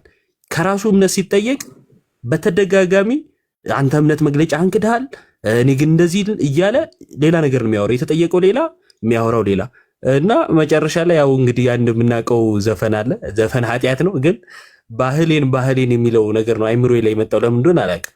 ባህላዊ ስግደት ይለናል። ባህላዊ ስግደት ይለናል። ባህላዊ እምነት የሚያስቸግሩ እኮ ይሄ ነው። በመጽሐፍ ቅዱስ ሞግታለሁ ብሎ መጥቶ ባህል አመስጥሮ መሄድ ከባድ ነውና ከባህላዊ እምነትና ከባህላዊ አስተሳሰብ መውጣቱ ጥሩ ነው ብዬ አስባለሁ። ቃሌ በተረፈ ግን በተቻለ መጠን የውሸት ሳቅ አትሳቅ። ውይይት ከሆነ ቃሉ ላይ ብቻ ገና ማውራት ሲጀምር ነበር እንትኑ ያለቀው ዲቤቱ ያለቀው። ስግደት ለአምልኮ ብቻ ተብሎ ነበር የመጣው። ባህላዊ ስግደትም እንዳለ አየን ዛሬ። ባለፈው ስግደት ሁሉ ጥንቆላ ነው። ጥንቆላ ከስግደት ጋር ምን እንደሚያገናኘው አላውቅም። ጥንቆላ ራሱ ምን እንደሆነ አያውቁም መሰለኝ። ጣዖት ነው ቢሉ እንኳን እሺ። ባለፈው ጥንቆላ አሉን፣ ዛሬ ባህላዊ አሉን። ነገ ደግሞ ምንድን ነው የሚሉን? በጣም የገረመኝ ግን የሚያሳዝን እውነትን እንዳልከው በፊት እቃወም ነበር ይህንን ቃል አጋንንታዊ ስትል፣ ዛሬ ግን አጋንንታዊ እንደሆነ አየው። ለምን? የእግዚአብሔር ጓደኞች የተባሉትን የስላሴ ማደሪያ የሆኑትን ለነሱ ስግደት አይገባም። ለዶክተር አግብይ ይገባል፣ ለቄጢ ሰዎች ይገባል፣ ለንጉስ ይገባል፣ ለኢየሱስ ክርስቶስ ለአምላክ ለቅድሳን ግን ለነሱ ቅድሳን የሱ ማደሪያ የሱ ቤተ መቅደስ ለሆኑት ግን አይገባም ብሎ ይሄ ልጅ ሲከራከር ክርስትና መሆኑ መጠራጠር። ማን ነው የሚቃወመው? ዶክተር አብይ ይሰገድለት፣ ግን ድንግል ማርያም አይሰገድላትም። ጥቅስ ያስፈልገናል። አባቶች ይሄንን ጥቅስ ጠቅሰው ለቅድሳን ክብር ይገባል ብለው ያስተማሩት የት ጋር ነው? ሲጀመር ክብር እንደሚገባ ከጥንት ጀምሮ ፖሊካርፕ የፖሊካርፕ ማርቲል ብናየው በየዓመቱ እሱ በተሰዋበት እየሄዱ ያከብሩት ነበር። በቤተክርስቲያን መቼም በየትኛውም ክፍለ ዘመን ክብር ለቅድሳን ያልሰጠችበት ቦታ ጊዜም አልነበረም። አለ በመጽሐፍ ቅዱስ በደንብ በጣም ስግደት ሁሉ አምልኮ ነው ብሎ ቢመጣ እሺ እረዳው ነበረ። ዛሬ ግን እሱን አይደለም ያየሁት። ስግደት ለቅድሳን አይገባም የሚለውን የመጣው። ባህላዊ ስግደት አለ፣ የጠንቋይና ስግደት አለ። ለቅድሳን ግን ለስላሴ ማደሪያ ጓደኞቹ ለተባሉት ስግደት አይገባም የሚለው በጣም ነው የሚያሳዝነኝ። የመዝገበ ቃላቱን ብታየው እኮ እዛው ጋር ግልጽ ያደርገዋል። የኢትዮጵያ ወንጌላውያን የኢትዮጵያ የመጽሐፍ ቅዱስ ማህበር እንትን ያለውን ብዙ እንትን እንዳለባችሁ። ቃሌን በጣም ነው የምወደው ማከብረው ልጅ ነው፣ ግን በዛሬ በጣም ነው ያዘንኩበት። በጣም ለቅድሳን አይገባም ብሎ ነበር ሲከራከር የነበረው። ለሌሎቹ ችግር አልነበረውም እና ይቅርታ አድርጉልኝ። ሌላ ሰው እንዲገባ እኔ ልውረድ። ሰላም ሁኑ። ለእናንተ ቆይ የሚታያችሁ ከሆነ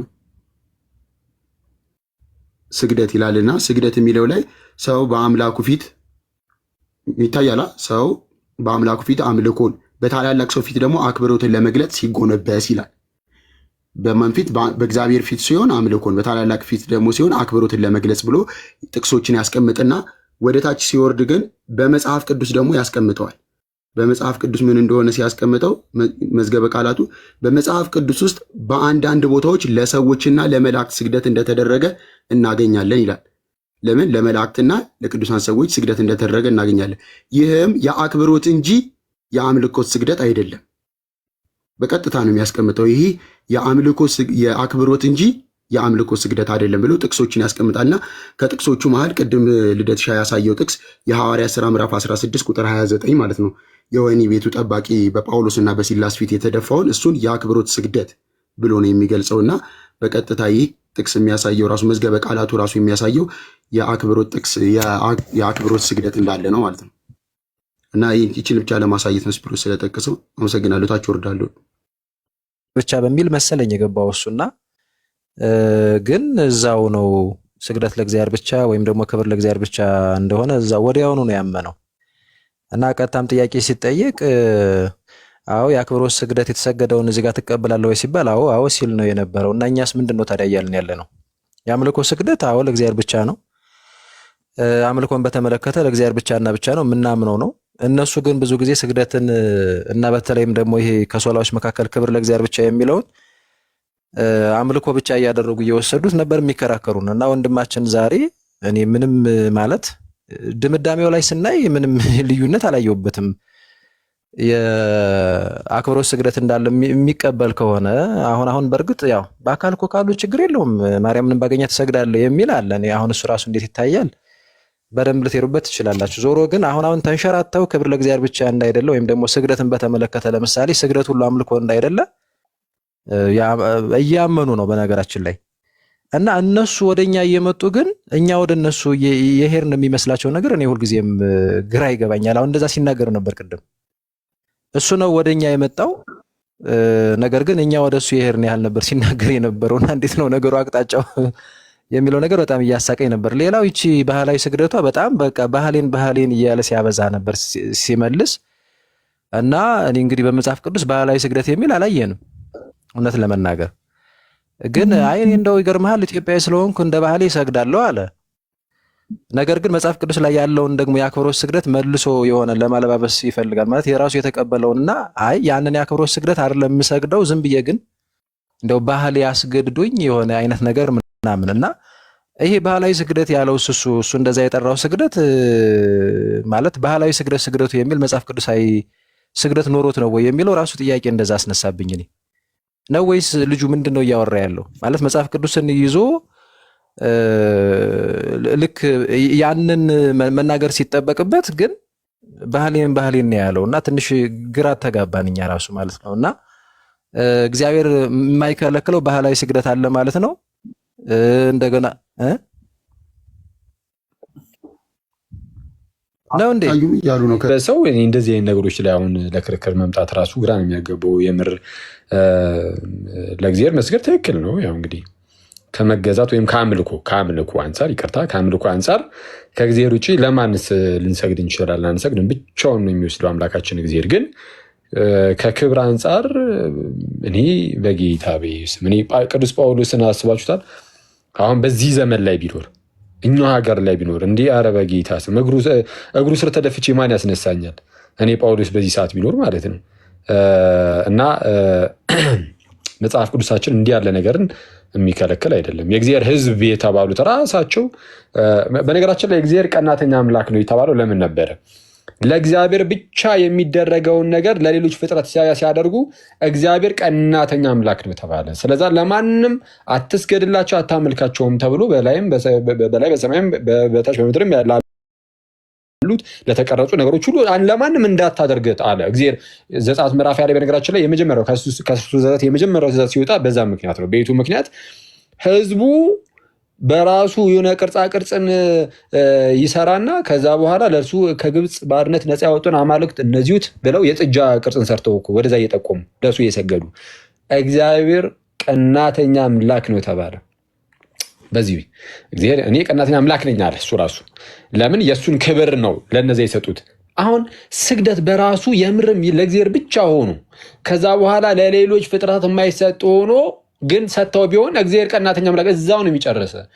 እንዲህ በማድረጋቸው ምክንያት ብዙዎችን ገድሏል። በነገራችን ላይ በመስገዳቸው ምክንያት እና እግዚአብሔር ክብሩን ለሌላ ስትሰጥ ዝም ብሎ አይፈቅድልም፣ ኖ ይልሃል። በሆነ ነገር ይቀጣሃል።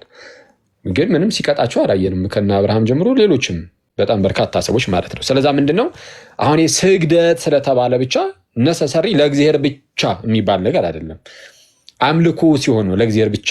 እግዚአብሔርም የተቃወመው ቀናተኛ አምላክ ያለው አምልኮ ላይ ሲሆን ነው እንጂ እንደው ስግደት በመጣ ቁጥር እንደዛ አይደለም። እና እኔ ሲጀመር እንደዚህ አይነት ነገር ላይ ሰው ለመከራከር እንዴት እንደሚመጣም እንዳልኳችሁ ግራን የሚገባኝ እና እንዳልኳችሁም እኔ ጳውሎስን፣ ዮሐንስን ወይ በኋላ የተነሱ ቅዱሳን አባቶቻችንን ሁሉ አሁን በዚህ ሰዓት ላይ ቢመጡ ኧረ ከእግራቸው ስር ማንም አያስነሳኝም ተጠምጥሜ ነው እዛው የምቀረው ስለ ትላል እና እኔ ለምን እንደሚጎረብጣቸው ራሱ ክርስቶስን አይገባኝም። ምክንያቱም መጽሐፍ ቅዱሳችን ላይ በጣም በተደጋጋሚ እንዲህ ያለ ነገር ስላለ ሐዲስ ኪዳን እኮ በነገራችን ላይ አሁን ለነገስታት ምናምን ሲባል ነበር። ለነገስታት የምንሰጠውን ክብር እኮ ሐዲስ ኪዳን እኮ መጥቶ አልሻረውም። ለነገስታት እኮ አሁንም ቢሆን እኮ ክብር ይሰጣል። በሐዲስ ኪዳን የተሻረ አይደለም፣ ይጸናል እንጂ ምንም ለእንደዚህ አይነት ነገር ለሁሉም ለሚገባው ለነገስታቱም ለምኑም ለሁሉም ክብር እንድንሰጥ ነው የታዘዝ ነው። በሐዲስ ኪዳንም ቢሆን ክብር መስጠት ካለበት ሰጣለ። ክብርህን የምትገልጥበት ደግሞ መንገድ አለ። ስለዛ ያ መንገድ ነው እና አሁን ስግደት ሲባል ቃሉ ተመሳሳይ ስለሆነ ለእግዚአብሔርም ለቅዱሳንም እንግዲህ አሁን ስግደት ሲባል ቃሉ ተመሳሳይ ስለሆነ ለምሳሌ ጸሎት ሲባል ልክ እንደዛው በነገራችን ላይ ወደ እግዚአብሔር መጸለይ ወደ ቅዱሳን መጸለይ ሲባል አሁን ሁለቱም ጋር የተጠቀሙ ነው ቃል ጸሎት ስለሆነ ሊያወዛግብ ይችላል እንጂ ተመሳሳይ ግን አይደለም። ወደ እግዚአብሔር የምንጸልየው ጸሎትና ወደ ቅዱሳን የምንጸልየው ጸሎት ተመሳሳይ አይደለም። ቅዱሳንን እንደመጠየቅ ነው፣ ምን እንዲያግዙን ማለት ነው። እነሱም እንዲጸልዩልን እግዚአብሔር እና እነሱም እንዲጸልዩልን ተመልከቱ፣ አብሮን ወይ ደግሞ እንዲጸልዩ ማለት ነው ቅዱሳኑ። እግዚአብሔር ግን የሁሉም የቅዱሳንንም የእኛንም የሁላችንም ጸሎት የሚቀበል ኃያል አምላክ ሆኖ ወደ እርሱ ግን ጸሎትን እናቀርባለን። ስግደትም ልክ እንደዚሁ ደግሞ ወደ እግዚአብሔር ስንሰግድ መላእክቱ ሁሉ አብሮን ወደ እርሱ ይሰግዳሉ። አንተ እኮ መላእክትን እኮ ከማክበር የተነሳ እኮ ልሰግድላቸው ትችላለህ። ቅዱሳንን እኮ ከማክበር የተነሳ ልሰግድላቸው ትችላለህ። እነሱ ሁሉ ግን ከአንተ ጋር አብረው ግን ደግሞ ወደ እግዚአብሔር ይሰግዳሉ። ስግደቱ እንዲህ ክሊርሊ የተለየ ነው። ለንጉሱና ለእግዚአብሔር ሰገዱ የሚል ቃል ካለ ንጉሱ እኮ ከህዝቡ ጋር አብሮ ግን ለእግዚአብሔር ይሰግዳል። ተመልከቱ ጋይስ፣ ለንጉሱና ለእግዚአብሔር ሰገዱ ይላል አይደል? ግን ንጉሱ ራሱ ግን ተሰገደለት የተባለው ንጉስ ራሱ ግን ከህዝቡ ጋር ሆኖ ደግሞ ወደ ማን ይሰግዳል? ወደ አብርሃም ይስሐቅ ያዕቆብ አምላክ፣ ወደ እስራኤል አምላክ፣ ወደዛ ወደ ኃያሉ አምላካችን ከህዝቡ ጋር ሆኖ ደግሞ ይሰግዳል። ህዝቡ ግን እዛው ግን ለንጉሱ ደግሞ ሰገደ ሲባል ደግሞ ልታዩት ይችላል። እና ይሄ ከዚህ አንጻር ሊታይ የሚገባው ነው። እስቲ በደንብ ሙሉ እንደሚያዩ ደግሞ በደንብ ማለት በአካል ውስጥ የለችም እንደማለት ይመስለዋል። አሁን ለምሳሌ ዶክተር አብይ ቢባል አሁን ኧረ እሱማ አለ አሁን አይደል የሚለው እመቤታችንም ልክ በዛው ደረጃ አለች ብለን እንናገራለን። በነገራችን ላይ አብይን አለ እንዲል ያደረገው ዶክተር አብይን ምንድነው እዚሁ ሀገር ላይ አሁን ስላሉ ነው አይደለ? ይሄው በህይወት እያየናቸው ነው። እዚሁ ሀገር ላይ አሉ ነው። በመንፈሳዊ ዓለም ከእመቤታችን ጋር አንድ ከተማ ውስጥ እንደሆነ ብንነግራቸው ዕብራውያን 12ን ጠቅሰን አይደል እንዴ? ወደ ሕያው እግዚአብሔር ከተማ ደርሳችኋል እኮ ነው የሚለው። ወደ እግዚአብሔር ከተማ ደርሳችኋል። እነማን ናቸው የደረሱት? ቆይ ላምሩ አንዴ ይቀርታል እና ይቀጥን ጨርሳት አንዴ ይቀር እዚህ ያለኝ ነገር በዛው ነገር አለ። ቁጭ ብለህ ተንኩልም ታብሰለስላል።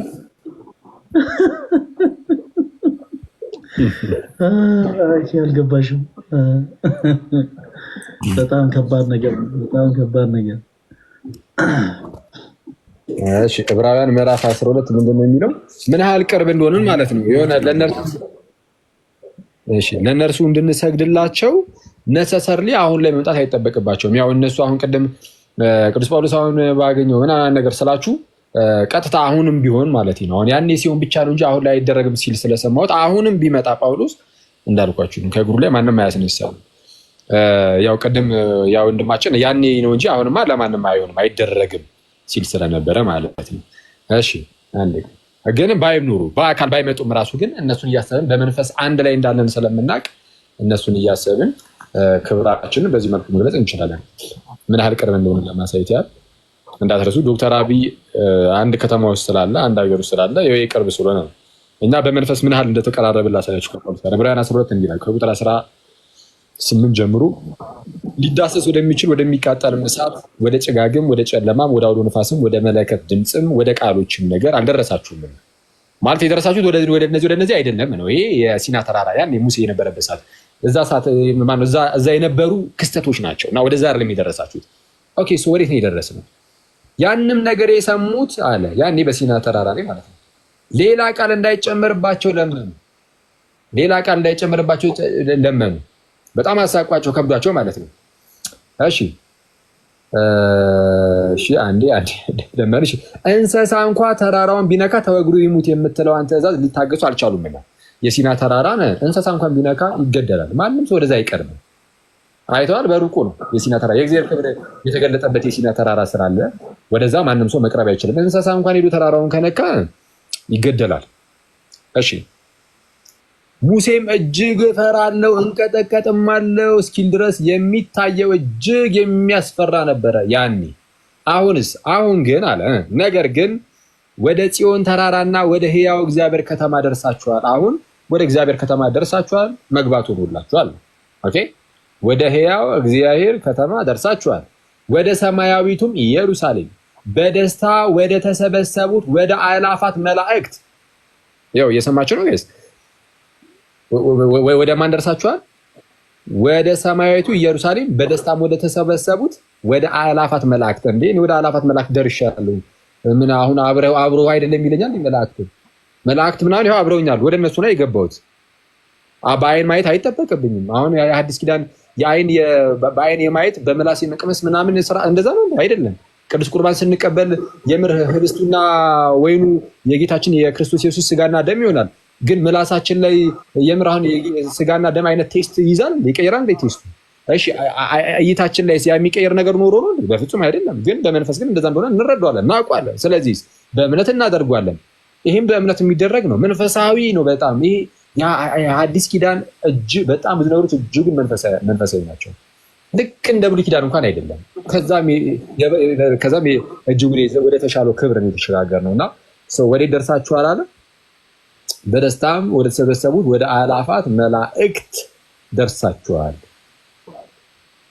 እሺ በሰማያትም ወደ ተጻፉ ወደ በኩራት ማህበር የሁሉም ዳኛ ወደሚሆን ወደ እግዚአብሔር ፍጹማንም ወደ ሆኑት ወደ ጻድቃን መንፈሶች ፍጹማንም ወደ ሆኑት ወደ ጻድቃን መንፈሶች የሐዲስ ኪዳንም መካከለኛ ወደሚሆን ወደ ኢየሱስ ከአቤልም ደም ይልቅ የሚሻለውን ወደሚናገር ወደ መርጨት ደም ደርሳችኋል።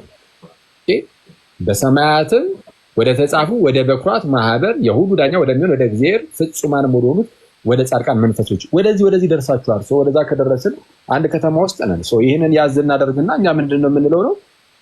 ኦኬ በዚህ ደረጃ ነው አኗኗራችን። በሐዲስ ኪዳን እንዲህ ነው። ከቅዱሳኑ ጋር ያለን ህብረት እኮ በዚህ ደረጃ ጠንክሯል። እንደውም በጣም የሚያስገርመው ሐዲስ ኪዳናችን የሚነግረን የእኛና የቅዱሳኑን ትስስርነት ምን ያህል እንደሆነ ሲነግረን፣ የቅዱሳኑንም አሁን በእርስ በርስ ያለን ሆንም ማለት ነው እንደ አፍንጫና እንደ አይን ነው ግንኙነታችን። እንደውም እንደ አፍንጫና እንደ አይን አንድ ስጋ ላይ ያለን ብዙ ብልቶች ነን የተባልነው። አንደኛ ቆሮንቶስ ምዕራፍ 12 ይታይ ምንድን ነው ያለው? እኛ ሁላችን ምንድነው አንድ አካል ነን፣ እያንዳንዳችን ደግሞ ብልቶች ነን ይላል። እያንዳንዳችን ብልቶች ነን። ሁላችሁ የክርስቶስ አካል ናችሁ፣ እያንዳንዳችን ብልቶች ነን ይላል። አንድ አካል አለ፣ አንድ ስጋ አለ፣ የክርስቶስ ስጋ። እያንዳንዳችን ደግሞ ምንድነን? ብልቶች ነን። እጅ፣ እግር፣ አይን፣ አፍንጫ ምናምን በዚህ ደረጃ የተሳሰርነው አሁን እኮ የሉም ይላል። አሁን እኮ የሉም ነው። አይ በዚህ ደረጃ ነው የተሳሰርነው። ስለዛ በእምነት ሆነ ነው ምንም ነገር ብናደርግ በዚህ ህብረት ውስጥ በእምነት ሆኖ የሚደረግ ነገር ነው። ጥምቀት ውስጥ እኮ ስንገባ ዳግም እኮ እንወለዳለን። የምር አሁን ዳግም ተወለድ ህፃን ልጅ እዛ ጋር ይታያል እንዴ? ወይም ደግሞ የምር ከኃጢአት ስንነጻ በአይናችን የምናየው ነገር አለ እንዴ? ወይም ደግሞ በዛ በሚታየው በውሃ ውስጥ የማይታየውን የመንፈስ ቅዱስን ስራ ወይም ያን ጸጋውን እናየዋለን እንዴ? አናየውም፣ ግን እየተከሰተ እንደሆነ እናውቃለን። አሁን አዲስ ኪዳን መንፈሳዊ ነገር ነው። ፕሮቴስታንቲዝም አንዱ አስቸጋሪ ነገሩ በአይኑ አይቶ በምላሱ ቀምሶ በእጁ ዳሶ ካላረጋገጠ አይሆንለትም። እምነት የሚለው ምላስ ላይ ብቻ ተቀምጦ ከልብ ወጥቷል፣ ከሰው ልብ። እምነት የሚለው ምላስ ላይ አለ፣ ልብ ላይ የለም። ምላስ ላይ አለ፣ ልብ ላይ የለም። ጸጋ የሚለው ምላስ ላይ አለ፣ ልብ ላይ የለም። ልክ እንደዛ ማለት ነው። እና ቀጥሉ ጋይስ፣ ይቅርታል። ቃሎች ያሰማልን። እናመሰግናለን። ለትድል ሰጠን። ብልቶች ነን ማለት የቅዱሳን ህብረት ጨምሮ ማለት ነው። በስጋ ያለን እንደገና ደግሞ በስጋ የተለዩ ሩጫቸውን ጨርሶ ወደሚሄዱ ቅዱሳን ህብረት ስለሆነች ቤተክርስቲያን ማለት ነው። እና ይህንን መረዳት ብቻም ሳይሆን ደግሞ እኛ እናምናለን እዚህ ውስጥ እንዳለን እና ደስ የሚለው ግን ፕሮቴስታንቶች እዚህ ውስጥ አለመኖራቸውን ያየ ነው ማለት ነው። እዚህ አንድ ህብረት ውስጥ አለመኖራቸውን ያየ ነው። አንድ ብልቶች አንድ ስጋ ወይም ደግሞ አንድ አካል ውስጥ አለመሆናቸውን ነው። ቢካዝ ለእነሱ አሁን ቅዱሳን የሉ በዙሪያቸው። እውነት ነው፣ ርቀዋል። ለምን? እነሱ ከቤተክርስቲያን ውጭ ስለሆኑ ማለት ነው። ስለዚህ ኢንቮክም ማድረግ አይችሉም። ፕላስ ደግሞ የአክብሮትም ስግደትም ሆነ እንዲሁ ደግሞ መታሰቢያቸውን ለማድረግ በጣም ይከብዳቸዋል ማለት ነው። ሐዋርያው ቅዱስ ጳውሎስ በአንደኛ ቆሮንቶስ መልእክቱ ምዕራፍ 12 ላይ እርስ በርስ ብልቶች ይተሳሰቡ ያለው የሚሰራው እውነተኛው ቤተክርስቲያን ውስጥ ለሆኑት ለእኛ ይሆናል ማለት ነው። ለምን? እምነቱም እኛ ጋር ስለሆነ ጌታም ደግሞ እኛ ጋር ስለሆነ ማለት ነው። በተረፈ ግን ሁሉም ተብሏል። ቆንጆ ነበረ፣ ውይይቱ ቆንጆ ነበረ። እግዚአብሔር አምላክ ቃሪው ዕድሜን ይባርክ። ሁለተኛ ጥያቄ እያወራን ያለነው ይሄንን ሀሳብ በሶሊ ዲዮ ግሎሪያ ሀሳብ ውስጥ ከተን ነውና፣ ስለዚህ ሶሊ ዲዮ ግሎሪያ የሚለው ሀሳብ የሚለው ትርጉሙ ምን ማለት ነው? የራስህ እምነት ነው። ያንተን እምነት እኮ ምን ማለት ነው? ተረድተኸው ነው ወይ የምታወራው? ምን ማለት ነው? እኔ ስለአንተ እምነት ላብራራ አልመጣሁም። እኔ ስግደት ማብራራትም አትችልም። ሲጀመር አጋንንታዊ የምትለው እንደ ፈሪሳዊ የማታውቀውን ነገር ስለሆነ ማለት ነው። ሶስተኛ ጥያቄ። ኧረ ቆይ እባክህ ልቀጥል። ለእግዚአብሔርና ለንጉሱ ሰገዱ ተብሎ መጽሐፍ ቅዱስ ላይ ተቀምጧልና ለእግዚአብሔርና ለንጉሱ ሰገዱ የሚለውን ጥቅስ ጠቅሶ ለቅዱሳን ስግደት ይገባል ብለው ያስተማረ አንድ የቤተክርስቲያን አባት ጥቅስ። ቤተክርስቲያኔ ስግደት እንደሚገባ እሱን የመጽሐፍ ቅዱስ መሰረት አድርጋ ትናገራለች። ጥያቄውን አስታውሰኝ እስቲ። ጥያቄው ምንድን ነው የሚለው? ጥያቄውን አስታውሰኝ። ኦኬ አዳምጠኝ። ጥያቄውን አስታውሰኝ ፕሊዝ። የተደማመጠ እሱን ጥቅስ ይዞ ስግደት ለቅዱሳን ይገባል ያለ የቤተክርስቲያን አባት ንገረኝ ያልከኝ አለቅ። ከዚህ የተለየ ጥያቄ ጠይቀኝ። እሺ አሁን እሱን ጠቅሶ ያስረዳ የቤተክርስቲያን አባት አሳይ። ኦኬ በመጀመሪያ ደረጃ የቤተክርስቲያን አባት አንድ ጉዳይ ለመልስ ለመስጠት የዛን ተቃራኒ ሰዎች መቆም መቻል አለባቸው። ወይም እንደ ሁለተኛ የለም ቴንክ ዩ የለም። ወደ ሌላው ጥያቄ ቆርኔሊዮስ ለጴጥሮስ ሰግዶለታል። ቆርኔሊዮስ ለጴጥሮስ የሰገደለትን ስግደት ጠቅሶ ለቅዱሳን ስግደት ይገባል ብሎ ያስተማረ የቤተክርስቲያን አባት የትኛው? አዲሱ መደበኛ ይናገራል። ለቅዱሳን ስግደት ይገባል ብሎ እንዳስተማረ አሳይ። አዲሱ መደበኛ እኮ አሳይ። የራስህ ከአዲሱ መደበኛ ልተርጉምልህ። አዲሱ መደበኛ አተርጉምልኝ፣ አንብብ። አንተን ተርጓሚ ባላደረግህ ተርጉምልኝ። አተርጉምልኝ፣ ጥያቄው መልስ። ላነብልህ ነው። አዲሱ መደበኛ እኮ አንብብ። እንደዚህ ይላል። አዲሱ መደበኛ ለቃሌ ጥያቄ መልስ ይሰጥ ይላል። እኔም እንዳንተው ሰው ነኝ ያለው ጴጥሮስ ከእግዚአብሔር ስለተላከ ቆርኔሌዎስ ራሱን ዝቅ አድርጎ ጴጥሮስን ማክበሩ ይሆናል። ስለዚህ ጴጥሮስ ቅዱስ ነው። ስለዚህ ጴጥሮስን ማክበሩ ተገቢ ነው ያለ ነው። ይሄን ጥቅስ ጠቅሶ ለቅዱሳን ስግደት ይገባል ብሎ ያስተማረ ነው። የባርነስንም ደግሞ የፕሮቴስታንት እዛው የለም። የጠየኩት ጥያቄ አንዴ እባክህ ረጋ በል። የቤተክርስቲያን አባት ነው የምጠቅሰው። የቤተክርስቲያን አባት ነው የምጠቅሰው። የጠየኩት የቤተክርስቲያን አባት የለም። የቤተክርስቲያን አባት ልታገኝ ስለማትችል ወደ ፕሮቴስታንት ሄድ። የለም። ቴንክ ዩ። እሺ ልቀጥል። አይ በቃ የኔ ሰዓት ነው። ልቀጥል እንዴ? አትመልስም። እኔ የጠየኩ የቤተክርስቲያን አባት በል። ልቀጥል። ራዕይ 6 ላይ እንግዲህ ራዕይ ላይ ያስቀመጥከው ሀሳብ አለ። በእግሮች ስር መጥተው ይሰግዱ ዘንድ የሚል ሀሳብ አስቀምጠሃል ራዕይ ላይ ማለት ነው። ይሄን ጥቅስ ጠቅሶ ለቅዱሳን ስግደት ይገባል ብሎ ያስተማረ ልብ በል የቤተ ክርስቲያን አባት ታውቃለህ? ልመልስልህ። ኦኬ እንዳታቋርጠኝ። ይኸው ልመልስልህ፣ እንዳታቋርጠኝ ፕሊዝ። የቤተ ክርስቲያን አባት ካልጠቀስክ ግን አቋርጣለሁ። ልመልስልህ ነው፣ እንዳታቋርጠኝ። የዮሐንስ ራዕይ ኮሜንተሪ ቻፕተር 3 ቨርስ 9 የፕሮቴስታንት ቴዎሎጂያን የቤተ ክርስቲያን አባት ነው የተባልከው። ማን አባት? የቤተ ክርስቲያን አባት ነው የተባልከው። የኛ ሶሎ ስክሪፕቹራ የቤተ ክርስቲያን አባት ነው የተባልከው እንጂ ፕሮቴስታንት ስኮላር አልተባልከም። ስለዚህ የቤተ ክርስቲያን አባት የለህም። አንዴ ቆይ፣ አንዴ ስማ። የቤተ ቆይ ልመጣልህ ነው። ኧረ ልመጣልህ ነው። ረጋ በል እንዴ! በጣም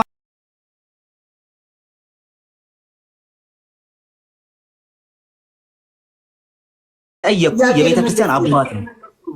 የቤተ ክርስቲያን አባት ታውቃለህ? እንደ ይሄን ተሰራራ ፕሮቴስታንት አይደለ? የለህም። የቤተ ክርስቲያን አባት የለህም። እሺ አሁን ወደ ፕሮቴስታንቱ እንሂድና አንዴ ረጋ በል። የቤተ ክርስቲያን አባት ስለሌለ ወደ ፕሮቴስታንቱ እንሂድና ረጋ በል እንዴ!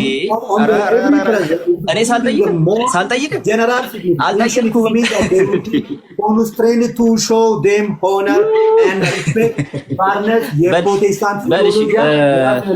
ቆይ ኧረ እኔ ልጠይቅህ እባክህ እንዴ! ምንም እኮ የቤተክርስቲያን አባት የለህም እንዳለ ብላበር የምታደርገው ከፕሮቴስታንት ስለሆነ አሁን ወደ ፕሮቴስታንቱ እንሂድ። ቆይ ረጋ በል። ቆይ ወደ ፕሮቴስታንቱ ልንሄድ ነው እንዴ? ወደ ፕሮቴስታንቱ ልንሄድ ነው። የፕሮቴስታንቱ ስኮላር ይሄን ጥቅስ ጠቅሶ ለቅዱሳን ስግደት ይገባል ብሎ አስተምሯል ወይስ አላስተማረም? ይሄን ልመልስልህ ነው። ከፕሮቴስታንት ነው ያልከኝ አይደል? አይው ባርነስ አስተምሯል ወይስ አላስተማረም ነው ያልኩህ? አስተምሯል ወይስ አላስተማረም? ልመልስልህ። አስተምሯል ወይስ አላስተማረም? ጥያቄው አስተምሯል ወይስ አላስተማረም ነው። በል መልስ። የኔ ጌታ ልመልስልህ፣ እባክህ ልመልስልህ። መልስ። ስለዚህ ሁሉ ተፍጨርጭረ ውይይት የምጠራን ልመልስልህ። ኦኬ፣ እንደዚህ ይላል ባርነስ ኮሜንታሪውን። እንደዛ አይደለም የጠየቅኩህ። ይሄ ፕሮቴስታንት ስኮላር ለቅዱሳን ስግደት ይገባል ብሎ ይሄንን ጥቅስ ጠቅሷል ወይስ አልጠቀሰም? ብራዘር ጥያቄውን ሳትሰማ ዝም ብለህ አንተ ያሰብከውን ሁላ እንደ ፍላሽ አጫውተህ ለመሄድ ነው የመጣው። አየህ፣ ይኸውልህ ፈሪሳዊ ያልኩ ለዚህ ነው። ለማንኛውም ግን ጥያቄው ምን መሰለህ? ጥያቄው ይሄ ፕሮቴስታንት ስኮላር ጥያቄውን ስማ። ምን ማለት ነው? ተመታ ያለው ጥያቄውን ስማ። አንዴ ጥያቄውን ስማ። ሳትሰማ ምን ትመልሳለህ? እሺ ሶሎ ስክሪፕቹራ ሆነ ሳትሰማ መልሰህ አይሆንም። ለማንኛውም ግን ጥያቄውን ስማ። ጥያቄውን ስማኝ። ቆይ ምንድን ነው የጠየቁት? የፕሮቴስታንት ስኮላር ይህንን ጥቅስ ይዞ ስግደት ለቅዱሳን ይገባል ብሎ ያስተማረን ያልከኝ አይደል? አላልኩም። ስለዚህ ጥያቄውን ስማ። ጥያቄው አንድ ይሄ የጠቀስከው የፕሮቴስታንት ስኮላር ስግደት ኦኬ ለቅዱሳን ይገባል ብሎ ይሄን ትምህርት አስተምሯል ወይስ አላስተማረም? የምትመልሰው ዝርዝር አይደለም። አስተምሯል ወይስ አላስተማረም? አንተ ልታነብ ነው። ስለዚህ አስተምሯል ወይስ አላስተማረም? መጀመሪያ ይሄ መልስ አታነብ። አስተምሯል ወይስ አላስተማረም ነው ጥያቄው እኮ። አስተምሯል ወይስ አላስተማረም? አስተምሯል ልመልስልህ ነው። በጣም ጥሩ። አስተምሯል ብላ መልስ። ይኸው ልመልስ። ኦኬ አስተምሯል ብሏል። ስሙ ጋይ ናዊዴስ ራሳቸውን የፕሮቴስታንት ሊቃንን ማስተዋወቅ ያለብን ይመስለኛል። አይኖስ ባርነስ እባክህ ወደ መልስ ሂድ። እንደዚህ ይላል።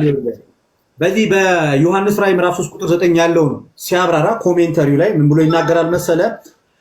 in their very presence ይላል if it is used in the more general signification it is means that they would be constrained to show them honor and respect. The latter is probably meaning that they would be constrained to acknowledge that were the children of God. የእግዚአብሔር ልጆች ስለሆኑ የእግዚአብሔር ልጅ ለሆኑት እነዛ ሰዎች መጥተው ሆነር እና ሪስፔክት እንዲሰጣቸው ይገባል ብሎ አብራርቶ አስተምሯል። ይገባል። አንብብ እኮ አንብብ። ስግደት ነው ያለው። እስቲ አንብቡ። ይሄ እኮ ኦኬ፣ ልትገምል እስቲ ስግደት የሚለውን አሳይ። ስግደት የሚለውን ወርሺፕ ብሎ ነው የሚያስቀምጠው። ወርሺፕ ነው የሚለው። እስቲ አሳይ። ወርሺፕ ይገባል የሚለውን አሳይ። እሺ ቃል እኔ እኮ ልደት ነኝ ባይዘ ለሌላ ጊዜ እኮ ልደት መሆን እኮ ነው ዛሬ ችግር የሆነብህ። ቀጥልሽ። ይሄ ወርሺፕ ቃል ሌላ ጊዜ ወርሺፕ የሚል አስነብበን አላልኩም። ጥያቄውን ሰምተህ መልስ። ወርሺፕ ይገባል። ቢፎር ዴም ስግደት የሚለውን ወርሺፕ ብሎ ነው የሚያስቀምጠው እንግሊዘኛው። ይኸው ወርሺፕ ቢፎር ዴም። አታነቃንቅ። አንብብ። ከሰማያዊው በላይ ያለውን አንብብ። ቃል የኔ ጌታ አይዞህ፣ አንብብ። አዙረህ አንብብ።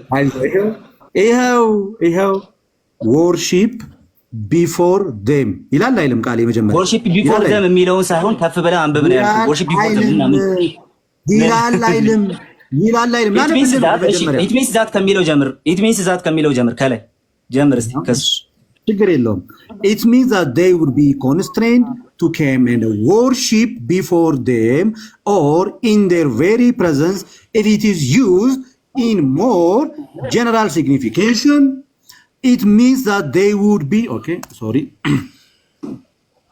እሺ በቃ ይበቃል።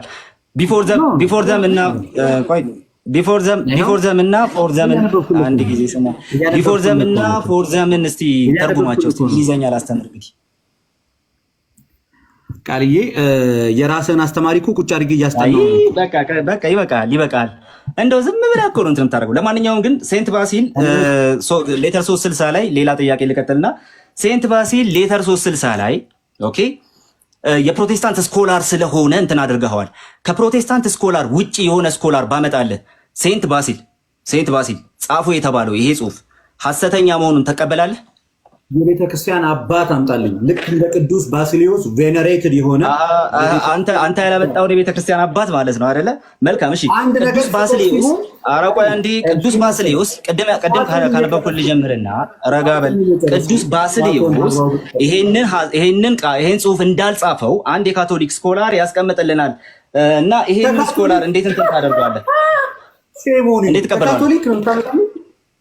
ትቀበለዋለህ ወይስ አትቀበለውም? ካቶሊክ ለኔ ለክርስቲያኑ የምታመጣልኝ? አዎ ትቀበለዋለህ ወይስ አትቀበለውም? አትቀበለውም። እሺ ቆይ ልቀጥል። አሁን በአንድ የኦርቶዶክስ ምሁር አሁን ይሄኛውን ደግሞ ልቀጥል። ፕሮቴስታንቱንም አትቀበልም፣ የጥናት ስራ የሰራውን ካቶሊኩንም አትቀበልም። በአንድ የኦርቶዶክስ ምሁር ይሄ ጽሁፍ ኦኬ ከነዚህ ሰዎች በተቃራኒ አውተንቲክ መሆኑን ኦኬ መሰራቱን በአንድ የኦርቶዶክስ እንትን ስኮላር ማለት ነው መሰራቱን የሚያሳይ ማስረጃ አለ? አንተ እኔማ እኮ ይኸው ልክ ለመሆኑ አውተንቲክ መሆኑን ከዚህ በተቃራኒ በርደን ኦፍ ፕሩፉ እኔ ጋር ሳይሆን አንተ ጋር ነው ያለው። እኔ ጋር የለህም ኦርቶዶክስ ስኮላርም የለህም።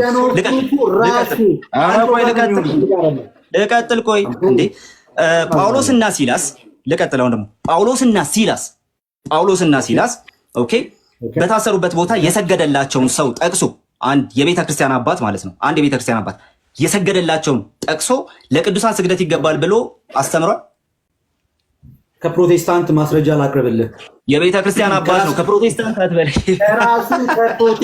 የቤተ ክርስቲያን አባት የለም። ቻው ልቀጥል።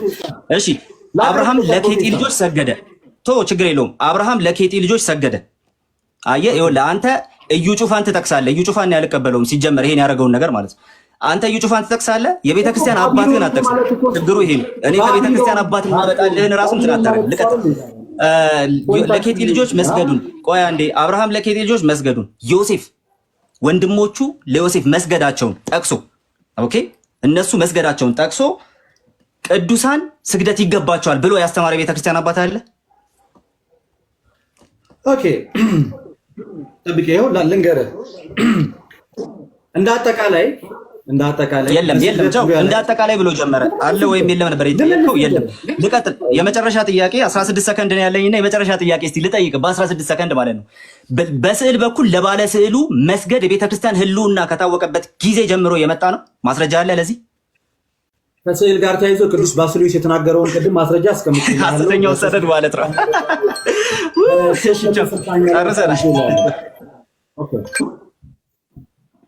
ምን አይነት ስግደት ሁሉ አምልኮ ነው ወይ? ካብራራውልማ መለስኩልህ። ስግደት ሁሉ አምልኮ። እሺ በአጸደ ነፍስ ብቻ ላሉ ወይስ ስግደት ሁሉ አምልኮ ነው ወይ? በአጸደ ነፍስ ክሊር አሉ። ለማን የሚደረግ ስግደት ሁሉ ነው? በአጸደ ነፍስ ላሉት ወይስ በአጸደ ነፍስ ለሌሉት? ስግደት እንደ አጠቃላይ ስግደት ሁሉ አምልኮ ነው ወይስ አይደለም? እሺ እንግዲህ መልካም ስግደት ሁሉ አምልኮ ነው ወይስ አይደለም የሚለው ኳሊፊኬሽን የሚጠይቅ ነው። ስለዚህ ኳሊፊኬሽኖቹን መጀመሪያ ላስቀምጥልህ። የመጀመሪያው ኳሊፊኬሽን ኧረ ልጨርስ። ስግደት ሁሉ አምልኮ ነው ወይስ አይደለም? ነው ወይስ አይደለም ብለህ ቀጥል። ኳሊፊኬሽኑን አንተ ስጠኝ። የትኛው ስግደት? በኋላ ከነ አማን ሻሎም ጋር ተማማር። ኦኬ ወደ ሁለተኛው ጥያቄ። እባክህ ሰው አትማል። ላይ ቁጭ ብለህ ሰው ታማል። በጌታ ኢየሱስ ለንጉስ ለዳዊት የተሰገደ ለእግዚአብሔርና ሰው ታማል። ቁጭ ብለህ ለኢየሱስ ለእግዚአብሔርና ለንጉስ የተሰገደው ስግደት ምን አይነት ስግደት ነው? ጉባኤውም እግዚአብሔር አምላካችሁን ባርኩ፣ ጉባኤውም ለእግዚአብሔር አምላክና ለንጉሱ ሰገዱ ያለው ይሄ ምን አይነት ስግደት ነው? ለእግዚአብሔርና ለንጉሱ ሰገዱ የተባለው ምን አይነት ስግደት ነው? መልካም እንግዲህ ለእግዚአብሔር የሚደረገው ስግደት ሙሉ በሙሉ የአምልኮ ነው። ስለዚህ የሚያነጋግረን ለዳዊት የተደረገው ቆይ እንጂ የሚያነጋግረን ለዳዊት የተደረገው ስግደት ነው። አየህ መልስ አሁን እንዲህ ነው የሚመለሰው። ረጋ ብለህ ነው ምን አይነት ለዳዊት እኮ ልቀጥል እያወራሁ ነው እንዴ? መሀል አትግባብኝ እንዴ? መሀል አትግባብኝ። ስለ እግዚአብሔር ነው። እሺ መልካም ስግደት ሁሉ አምልኮ ነው አይደለም ከሚለው ጥያቄ ቀጥሎ የጠየቀ ኧረ ልቀጥል እንዴ? እሺ ቀጥሎ የጠየቀኝ ጥያቄ እኮ ለዳዊት በቃ እየመለስኩኝ እያቋረጥከኝ ነው። ወደ ሶስተኛው ጥያቄ ቃልዬ ጣራውን አየኩ መልስ የለም። ወደ ሶስተኛው ጥያቄ ከራስ ቤት እምነት እኔ ጣራ ላይ ዋሻ ላይ ምን አገባ? መልሱን እየሰጠው ነው። ሶስተኛ ጥያቄ ቃልዬ ከራስ ቤተ እምነት የእምነት መግለጫ ስግደት ለእግዚአብሔር ብቻ የሚል አውጣና አሳይ። ከራስ ቤተ እምነት የቸርችን የእምነት መግለጫ ስግደት ለእግዚአብሔር ብቻ የሚል አውጥታ አሳየኝ። ልክ እኔ ይኸው እንደዚህ አይነት መጽሐፍ እንዳለኝ ሁሉ ማለት ነው። አሳየኝ ከራስ። በጣም ጥሩ፣ በጣም አሪፍ።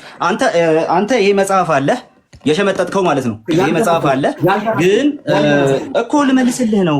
ይሄ መጽሐፍ የተሳሳተ ነው። ግን ደግሞ እኮ ልቀጥል እንዴ? በኢየሱስ ክርስቶስ ልቀጥል እኮ ልቀጥል። እሺ እንግዲህ አሁን የጠየቀኝ ጥያቄ ስግደት ሁሉ ለእግዚአብሔር ነው እንጂ ለሌሎች ስግደት አይገባም ተብሎ በዶክመንት እኮ አሁን የጠየቅኩህ ከአንተ ቤተ እምነት የእምነት መግለጫ ስግደት ለእግዚአብሔር ብቻ የሚል አውጣና አሳየኝ። አይ ኒድ ዘ ዶክመንት። ልክ የኔ ስንዷ ቤተክርስቲያን ዶክመንት እንዳላት የኔ ቤተክርስቲያን ዶክመንት እንዳላት የመጽሐፍ ቅዱሳዊ የሸመጠጥከው ዶክመንት አላት። ልክ ነህ። ግን አሁን ጉዳዩ እሱ ሳይሆን እኮ ምላሽ ልሰጥህ ነው እንዴ? ምላሽ ልሰጥህ ነው። ያንተ ዶክመንት እኮ የሸመጠጥከውና እንትን የሆነ ነው የመጽሐፍ ቅዱሳዊ ነው። ግን ደግሞ ወደ እኔ እኮ ለእኔ ሰነድ ላመጣ ነው። ቆይ እንዴ እኮ ላመጣ ነው። ቆይ አንዴ መልስ ልሰጥህ ነው። ረጋ በል እንጂ ረጋ ቀስ። እሺ የኔ የቤተ ክርስቲያኔ እንትን ላይ የቤተ ክርስቲያኔ ወረቀት የቤተ ክርስቲያኔ አስተምህሮ ላይ ማለት ነው መሐመድ ነብይ አይደለም ተብሎ አልተጻፈም። ምክንያቱም እንዳልሆነ ይታወቃል። ስግደት ለእግዚአብሔር ብቻ እንደሆነ ስለሚታወቅ አልተጻፈም። ሌላ ጥያቄ መልስ የለም። አቋም የሌለው ቤተክርስቲያን ያለ መልስ የለም። መልስ የለም። እኔ ግን ቤተክርስቲያኔ መልስ አላት። ቀጥል። አዲሱ መደበኛ ትርጉም ላይ ቆርኔሌዎስ ለጴጥሮስ የሰገደው የክብር ነው የሚለውን ትቀበለዋለህ? አትቀበለው? አዲሱ መደበኛ ትርጉም ላይ ለቆርኔሌዎስ ለራሱ እንጂ ኦኬ ይሄን ጥቅስ እንትን ብሎ እኮ ልመልስልህ ነው እኮ ወንድሜ እንዴ እኮ ይሄንን ልመልስልህ ነው እንዴ? ረጋ በል እንጂ ይሄንን ጥቅስ ረጋ ብለህ የምትሰማኝ እሺ። ይሄንን ጥቅስ ጠቅሶ ለቅዱሳን የክብር ስግደት ይገባል ያለ የለም እንጂ ቆርኔሌዎስ ሊያከብሩለት ኧረ አንዴ ቆይ እየመለስኩላት ጥያቄን አላገኘሁም። ጥያቄው እንዲህ ነው የሚለው አዲሱ መደበኛ ትርጉም በማብራሪያው ላይ እኔም እንዳንተው ሰው ነኝ ሲል ጴጥሮስ ከእግዚአብሔር ስለተላከ ቆርኔሌዎስ ራሱን ዝቅ አድርጎ ጴጥሮስን ማክበሩ ይሆናል የሚለውን ይህንን ማብራሪያ ትቀበለዋለህ? አትቀበለውም? ይሆናል የሚለው ትቀበለዋለህ? አዎ። የእናንተ መጽሐፍ አንድም ቀን እርግጠኛ ሆኖ አያውቅም። ኦኬ እንደገና ባርነስ የመጨረሻ ስቴትመንት ይሄ ነው። አዎ ስትባል ስቴትመንት ኧረ ፕሮፌሽናል አንዴ ባርነስ ታውቀዋለህ? ባርነስን በመጀመሪያ ደረጃ ኦኬ ካወቀው ባርነስ በሐዋርያት ሥራ ማብራሪያው ምዕራፍ 16 ቁጥር 29 ላይ ፌል ዳውን ወይም ተደፋ የሚለውን ዲስ ዋዝ አን አክት ኦፍ ፕሮፋውንድ ሪቨረንስ የሚለውን ይሄ የአክብሮት ስግደት የሚገልጽ ነው ያለውን ትቀበለዋለህ? ፕሮፋውንድ ኦፍ ሪቨረንስ የሚለውን ትቀበለዋለህ? ዲስ ዋዝ አን አክት ኦፍ ፕሮፋውንድ ሪቨረንስ ማን ለማን የሰገደበትን እነ ጳውሎስ ፊት የተደፋውን ማለት ነው። ሐዋርያት ሥራ 16:29 ላይ ያለውን ሐሳብ ትቀበለዋለህ? የዚህን የባርነስን ማብራሪያ ወንድሜ መብራትም ለምን እቀበለዋለሁ። ኧረ ብዙ አትሂድ፣ እኔ እቀበለዋለሁ። ለቅዱሳን ስግደት ይገባል የሚል ትምህርት አልሰራበትም እንጂ እቀበለዋለሁ። ይሄን የሰራ አባት የለም። አንተ ሶሎ ስክሪፕት ላይ ሆንኮ ራሱ ለዚህ ነው። ኦኬ ስለዚህ ቃሌ ከእግዚአብሔር ውጪ ለሰዎች ይሰገዳል ማለት ነው መጽሐፍ ቅዱስ ላይ ነው። ራይት? አይ በአጸደ ነፍስ ስለሌሉ ሰዎች አይሰገድም። ይሄ ሰውዬ እኮ እዛው ፊት ለፊቱ ያለ ሰው ነው። እንደ ባህላቸው ነው የሰገደለት። በአካል ላሉ ሰዎች ኦኬ፣ በጣም ጥሩ መጣልኝ። ጳውሎስ በሕይወተ ሥጋ እያለ ስግደት ይቀበል ነበር ማለት ነው? አይ እነሱ ሲሰገድላቸው ስግደት ለእኛ ይገባናል ቅዱሳን ነንና ብለው አይቀበሉም። ይገባናል ይላሉ አይሉም? አይደለም። ሲሰገድላቸው ትምህርቱ ልክ ነው አይደለም? በአካል እያሉ አይ ከጴጥሮስ እንደምንረዳው ልክ አይደለም። ስለዚህ እዚህ ጋር ለምንድን ነው ታዲያ ቀበለዋል ያልከው ወዳጄ? ለጳውሎስና ለሲላስ አሁን ችግሩ እዚህ ጋር ነው። አየህ አሁን በማስተዋል ብትጠይቀኝ ኖሮ ጥሩ ነበር። ለምንድን ነው ስላልክ ልመልስልህ። ማስተዋል ስለጎደለህ ነው እንጂ እዛው ነግሮ። ለማንኛውም እንዴ ልመልስልህ እንጂ ጠይቀህ እንደገና ሌላ ጥያቄ ዛሬ ምንም አታገኝም። ለምሳሌ አንድ ጥያቄ ልጠይቅህ። በአጸደ ሥጋ ሐዋርያትን በአካል ብታገኛቸው ትሰግዳለህ እንዴ? ጎንበስ ብዬ እጅ ነሳቸዋለሁ። ይሄ ከሃይማኖቴ ጋር ከክርስትና ጋር አይገናኝም። እንደ አንድ ኢትዮጵያዊ ጎንበስ ብዬ እጅ ነሳቸዋለሁ እንደ ባህሌ። ለምሳሌ ልክ ኦሪት ዘፍጥረት ምዕራፍ 42 ላይ ለዮሴፍ ወንድሞቹ በግንባራቸው ተደፍቶ እንደሰገዱት ጴጥሮስን ፊት ለፊት ብታገኙ ትሰግዳለህ እንዴ? እንደ ባህሌ እነሱ እንደ ባህላቸው እንዳደረጉት እኔም እንደ ባህሌ ያደርጋለሁ። ትሰግዳለህ ወይ? በግንባርህ ተደፍተህ ትሰግዳለህ? እነሱ እንደ ባህላቸው ሰግደዋል። እኔም እንደ ባህሌ ዝቅ ብዬ እጅ ነሳለሁ። እንዴ አንተን ያገኘው ቀን ራሱ ዝቅ ብዬ ነው ሰላም ያልኩት። እዛ አይደል? አንተን ያገኘው ቀን ራሱ ዝቅ ብዬ ነው ሰላም ያልኩት። እሺ ባርነስ እዚህ ላይ ስለዚህ እንደ ባህሌ ባገኘሁት ጊዜ እንደ ባህሌ ዝቅ ብዬ ተናረጋለሁ። ዝቅ ብዬ እጅ ነሳለሁ። እሺ ጠይቅ። እኔ መልሳለሁ። እንዳንተ አይደለም። አምልኮ ስግደት ነው ወይንስ የምን ስግደት ነው? ለዮሴፍ የተሰገደው ስግደት አምልኮ ነው ወይንስ ምንድን ነው? በግንባራቸው ተደፍተው ስግደት። እሺ መልካም ጥሩ። እሺ ወደ አንድ አሕዛብ ገዢ ነው እንደሄዱ እነሱ የሚያውቁት እንደዛ ነው። ስለዚህ ለዛ ገዢ መስገዳቸው ነው። ለወንድማቸው የሰገዱት ስግደት ምን አይነት ስግደት ነው? ካለ ኦኬ አሁንም ልመልስልህ። ይሄ አንድ ሰው ለገዢ እንደሚሰግደው አይነት ስግደት ነው በሰዓቱ በነበረው ባህል መሰረት ማለት ነው።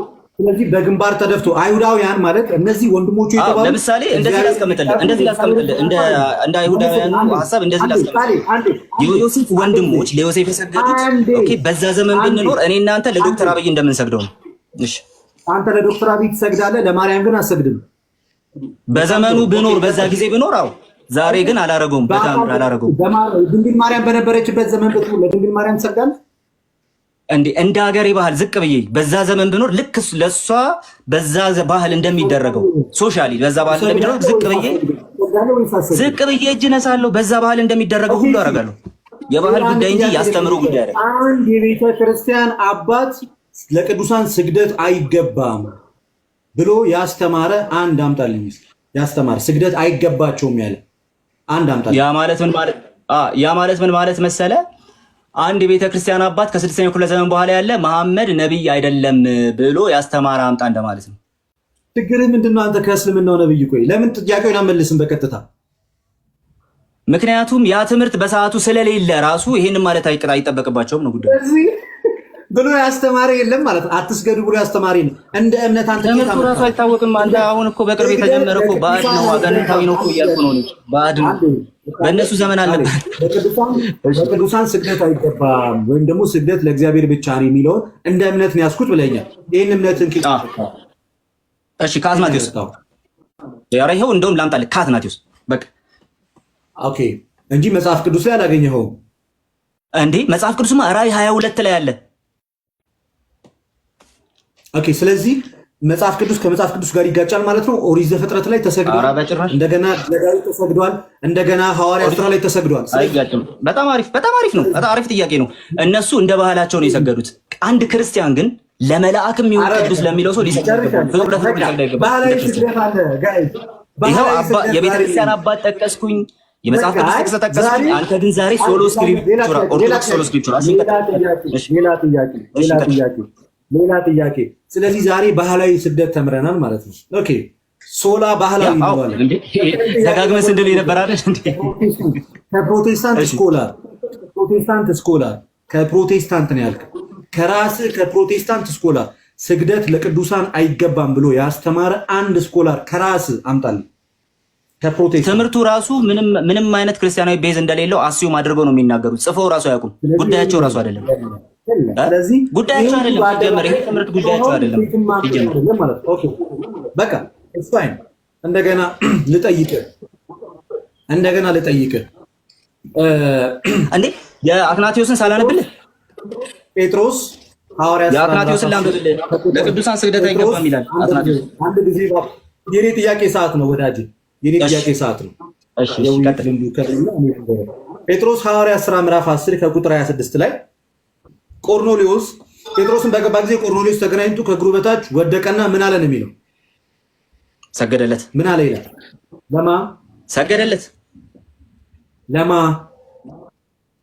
አለ ጴጥሮስ። ለማን ይሰገደ? ለማ ጴጥሮስ ከለከለው እንጂ ሰው ነኝ ብሎ ፍጡር ለፍጡር እንዲሰግድ ስለማይገባው እሱ ከለከለው እንጂ። አሁን በቃ ና አሁን ውሸትህን ትነግረኛለህ። ጴጥሮስ የቱ ጋር ነው የከለከለው? ቀጣዩን ቨርስ አንብበው። የቱ ጋር ነው የከለከለው? መልካም እሺ፣ ተነሳ። እሺ፣ ኧረ ይኸው ተነሳ። እኔም ደግሞ ይኸው ልቀጥል። እሺ ልቀጥል እንዴ? አንደኛ እንዳታቋርጠኝ። ኦኬ፣ ውሸትህን ዛሬ ሰው ሁሉ ሰምቶት ነው የምትሄደው። አንተ ሶሎ ስክሪፕቹራ መሆንህን ሰው ሰምቶት ነው የምትሄደው።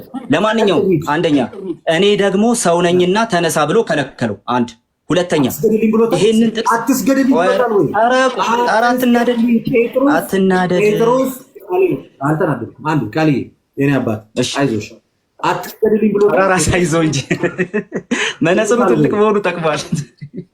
እሺ ቀጥል። አትስገድልኝ ብሎታል። አይ እሱ እየሳቅ ምን አትስገድልኝ ብሎታል ጴጥሮስ? ይሄን ብቻ መለስልኝ። ብሎታል አላለው? አዎ ብሎታል። አትስገድልኝ ብሎታል? አዎ አንብብልኝ። አትስገድልኝ ያለበትም ቃል በቃል ተነሳ እኔም ደግሞ እሺ ይኸው ተነሳ እኔም ደግሞ እንዳንተ ሰው ነኝና። የቱ ጋር ነው አትስገድልኝ ያለው? ይኸው ተነሳ እኔም ደግሞ እንዳንተ ሰው ነኝና። አትስገድልኝ የሚል ቃል አለ ወይ? አትስገድልኝ የሚል ቃል በቃል ይሄ ምን ይባላል መሰለ? እሺ ይሄ ምን ይባላል መሰለ? ኤግዛክት ወርድ ፋላሲ ይባላል።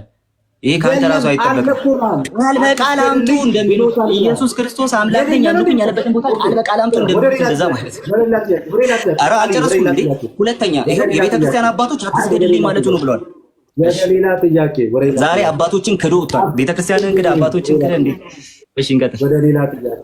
ወደ ሌላ ጥያቄ በጣም በሚገርም ሁኔታ መጽሐፉ ላይ የሌለውንም ቃል እየጨመርክ ስለሆነ ወደ ሌላ ጥያቄ እንሄዳለን። ቅድም ያነበብከው መጽሐፍን አውጣልኝ። ቅድም አንተ ያነበብከው መጽሐፍ አውጣልኝ። የእኛን መጽሐፍ አውጣልኝ። በእጅ ይዘዋል ነበር? በእጅ ይዘዋል ነበር?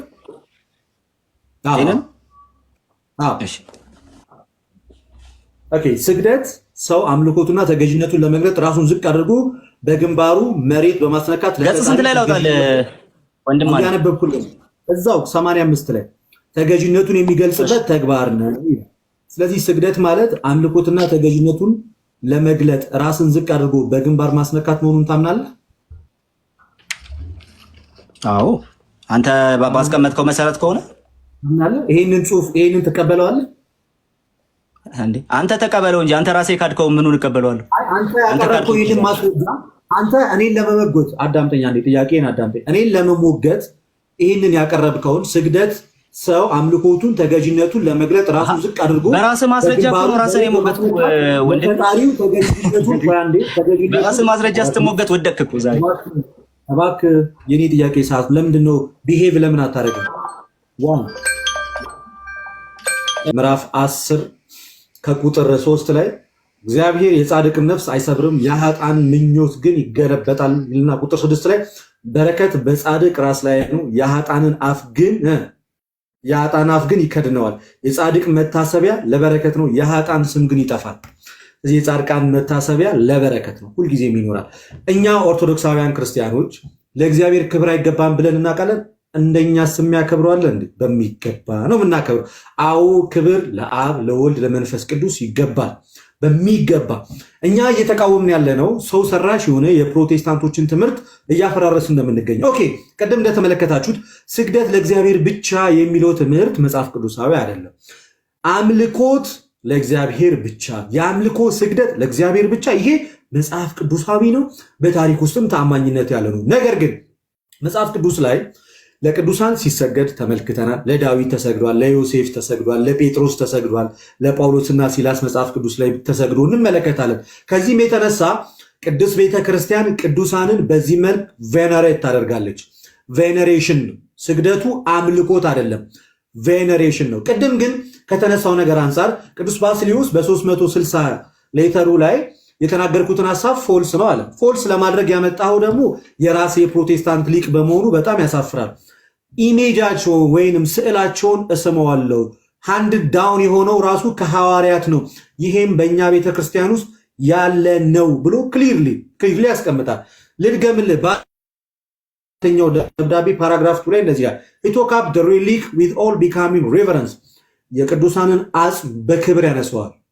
አይደለም ስጋቸው እያለ አጽማቸው እንኳን የቅዱሳን ይከበራል። ይሄ ደግሞ እናንተ የምታምኑት አውግስቲንም የሚናገረው አይደለም፣ በስጋ እያሉ ማለት ነው።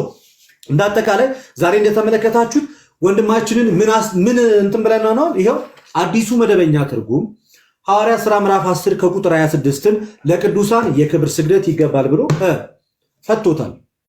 የክብር ስግደት እንደሚገባ አዲሱ መደበኛ ትርጉም አስተምሮናል። እሱ ብቻ አይደለም፣ አዲሱ መደበኛ ትርጉም ብቻ አይደለም፣ በጣም በሚገርም ሁኔታ የራሳቸው የፕሮቴስታንት ሊቅ ባርነስ የተባሉ ምንድን ነው ያለው?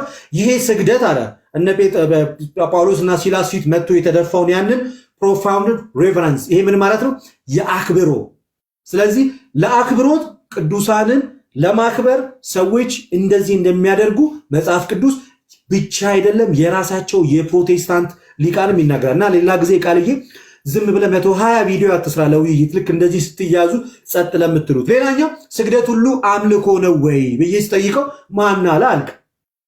ማን አለ ስንል አንድ ዘማሪ አለ፣ እሱ ተናገረ። ምን አለ? ለየትኛውም ስግደት ጣዖት አምልኮት ነው አለ። ወንድማችን ደግሞ እዚህ ጋር ምን አለ? ባቢሎናዊነት፣ እዚሁ ባቢሎናዊነትን ላሳይ፣ ስግደት ሁሉ አምልኮ ነው አላልኩም። ማን አለ አለ። ስለዚህ ስግደት ሁሉ አምልኮ ካልሆነ እኛ ክርስቲያኖች ለቅዱሳን ስንሰግድ እያመለክን እንዳልሆነ ራስ ዛሬ ፕሩፍ አድርገልናል።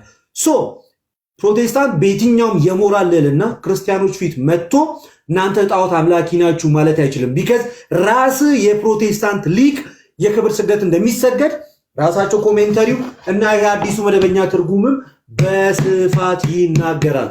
ቤተክርስቲያናችን ሌላኛው ውይይታችንን ካያችሁት ተክዷል እያለ 24 ሰዓት ሲያወራበት የነበረው መጽሐፍ አይደለም ልንክደው፣ ሌላ ሰዎችንም ሪኮመንድ የማደርገው መጽሐፍ እንደሆነ ልታውቁት ይገባል። በጣም ወሳኝ፣ በጣም ክሊር የሆነ መጽሐፍ ነው። በስግደት ዙሪያ ላይ ሰፊ ማብራሪያ ይሰጣል። እንደገና የሐዋርያት ሥራ ማብራሪያ ግብረ ሐዋርያት በማብራሪያ ላይ ምን ይላል? ቁጥር 10 ወይም ደግሞ ምዕራፍ 10 ከቁጥር 25 ላይ ያለውን ሲያብራራ ምንድን ነው ብሎ ነው የሚናገረው? የአክብሮት ስግደት ቆርኔሌዎስ ለጴጥሮስ ሰገደለት። ይህንን ቤተክርስቲያን ከየት አመጣችሁ? መጽሐፉ በስፋት ይናገራል። ብዙ ቦታዎች ላይ ለሰዎች ሲሰገድ እንመለከታለን። እማንረሳው ግን መቼም ቢሆን እማንረሳው ግን ምንድን ነው? በዘወትር ጸሎታችን እሰግድ ለአብ እሰግድ ለወልድ እሰግድ ለመንፈስ ቅዱስ አሃተ ስግደተ እንዛሃዱ ሰልስቱ፣ አንድ ሲሆን ሶስት ሲሆን አንድ ለሚሆን ግን አንዲትን ስግደት እንሰግዳለን። ይሄ የአምልኮ ስግደት ነው። እንደገና ደግሞ በቅዳሴያችን ውብ በሆነው ስርዓታችን ስገዱ ለእግዚአብሔር በፍርሃት ሲባል እንሰግዳለን። ፕሮቴስታንት በየትኛውም አዳራሹ ለእግዚአብሔር ሲሰግድ አይተን አናውቅም። ስግደት በአናት መቆም ከሆነ እሱን አሳይታችሁናል። ምንም አይነት የሞራል ልዕልና አይኖራችሁም። ይሄን ለማድረግ በሚገባ እግዚአብሔርን የምታመልክ ክርስቲያኖች እግዚአብሔርን እንዲያመልኩ የምታደርግ በአምልኮቷ በስነ ስርዓት ህዝቡ ሰጥ ለጥ ብሎ ለእግዚአብሔር የሚሰግደው በእውነተኛይቷ በክርስቶስ ቤተክርስቲያን ነው። ቤተክርስቲያን አባቶች ማስረጃ አንተ አይነት ነገር አለና ከፕሮቴስታንት ልስላይ ከቤተ ክርስቲያን የለህም ማለት ነው የሚል ነገር ሲናገር ምን እያደረገ እንደሆነ አልገባውም። ፕሮቴስታንቲዝም ቤተ ክርስቲያን አይደለም እንደማለት ነው።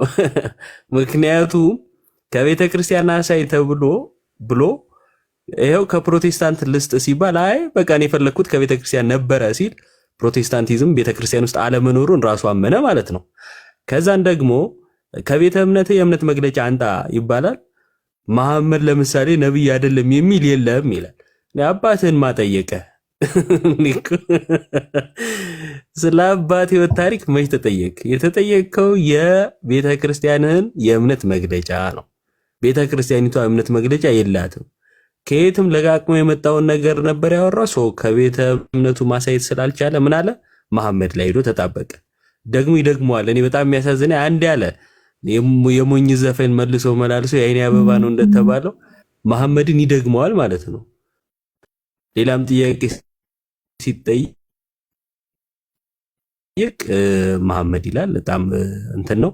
ሁለተኛ በጣም የታዘብኩትና ፊት ላይ ያስታውቃል። ታውቃላችሁ አንዳንድ ጊዜ የውሸት ሳቅ ምናምን ፊት ላይ ያስታውቃል። ከራሱ እምነት ሲጠየቅ በተደጋጋሚ አንተ እምነት መግለጫ አንክደሃል፣ እኔ ግን እንደዚህ እያለ ሌላ ነገር ነው የሚያወራው። የተጠየቀው ሌላ የሚያወራው ሌላ እና መጨረሻ ላይ ያው እንግዲህ አንድ የምናውቀው ዘፈን አለ። ዘፈን ኃጢአት ነው፣ ግን ባህሌን የሚለው ነገር ነው አይምሮ ላይ የመጣው። ለምን እንደሆነ አላውቅም። ባህላዊ ስግደት ይለናል፣ ባህላዊ ስግደት ይለናል።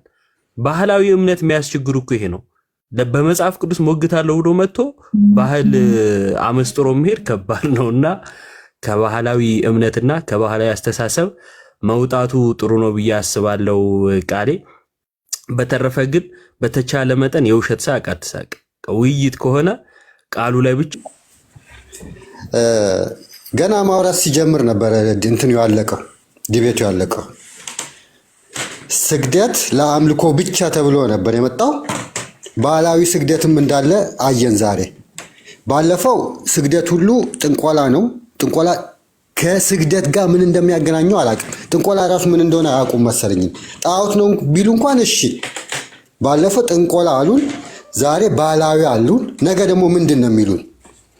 በጣም የገረመኝ ግን የሚያሳዝን እውነትን እንዳልከው በፊት እቃወም ነበር ይህንን ቃል አጋንንታዊ ስትል፣ ዛሬ ግን አጋንንታዊ እንደሆነ አየው። ለምን? የእግዚአብሔር ጓደኞች የተባሉትን የሥላሴ ማደሪያ የሆኑትን ለነሱ ስግደት አይገባም። ለዶክተር አግቢ ይገባል፣ ለቄጢ ሰዎች ይገባል፣ ለንጉሥ ይገባል፣ ለኢየሱስ ክርስቶስ ለአምላክ ለቅድሳን ግን ለነሱ ቅድሳን የሱ ማደሪያ የሱ ቤተ መቅደስ ለሆኑት ግን አይገባም ብሎ ይሄ ልጅ ሲከራከር ክርስትና መሆኑ መጠራጠር። ማን ነው የሚቃወመው? ዶክተር አብይ ይሰገድለት፣ ግን ድንግል ማርያም አይሰገድላትም። ጥቅስ ያስፈልገናል። አባቶች ይሄንን ጥቅስ ጠቅሰው ለቅድሳን ክብር ይገባል ብለው ያስተማሩት የት ጋር ነው? ሲጀመር ክብር እንደሚገባ ከጥንት ጀምሮ ፖሊካርፕ የፖሊካርፕ ማርቲል ብናየው በየዓመቱ እሱ በተሰዋበት እየሄዱ ያከብሩት ነበር። በቤተክርስቲያን መቼም በየትኛውም ክፍለ ዘመን ክብር ለቅድሳን ያልሰጠችበት ቦታ ጊዜም አልነበረም። አለ በመጽሐፍ ቅዱስ በደንብ በጣም ስግደት ሁሉ አምልኮ ነው ብሎ ቢመጣ እሺ እረዳው ነበረ። ዛሬ ግን እሱን አይደለም ያየሁት። ስግደት ለቅድሳን አይገባም የሚለውን የመጣው። ባህላዊ ስግደት አለ፣ የጠንቋይና ስግደት አለ።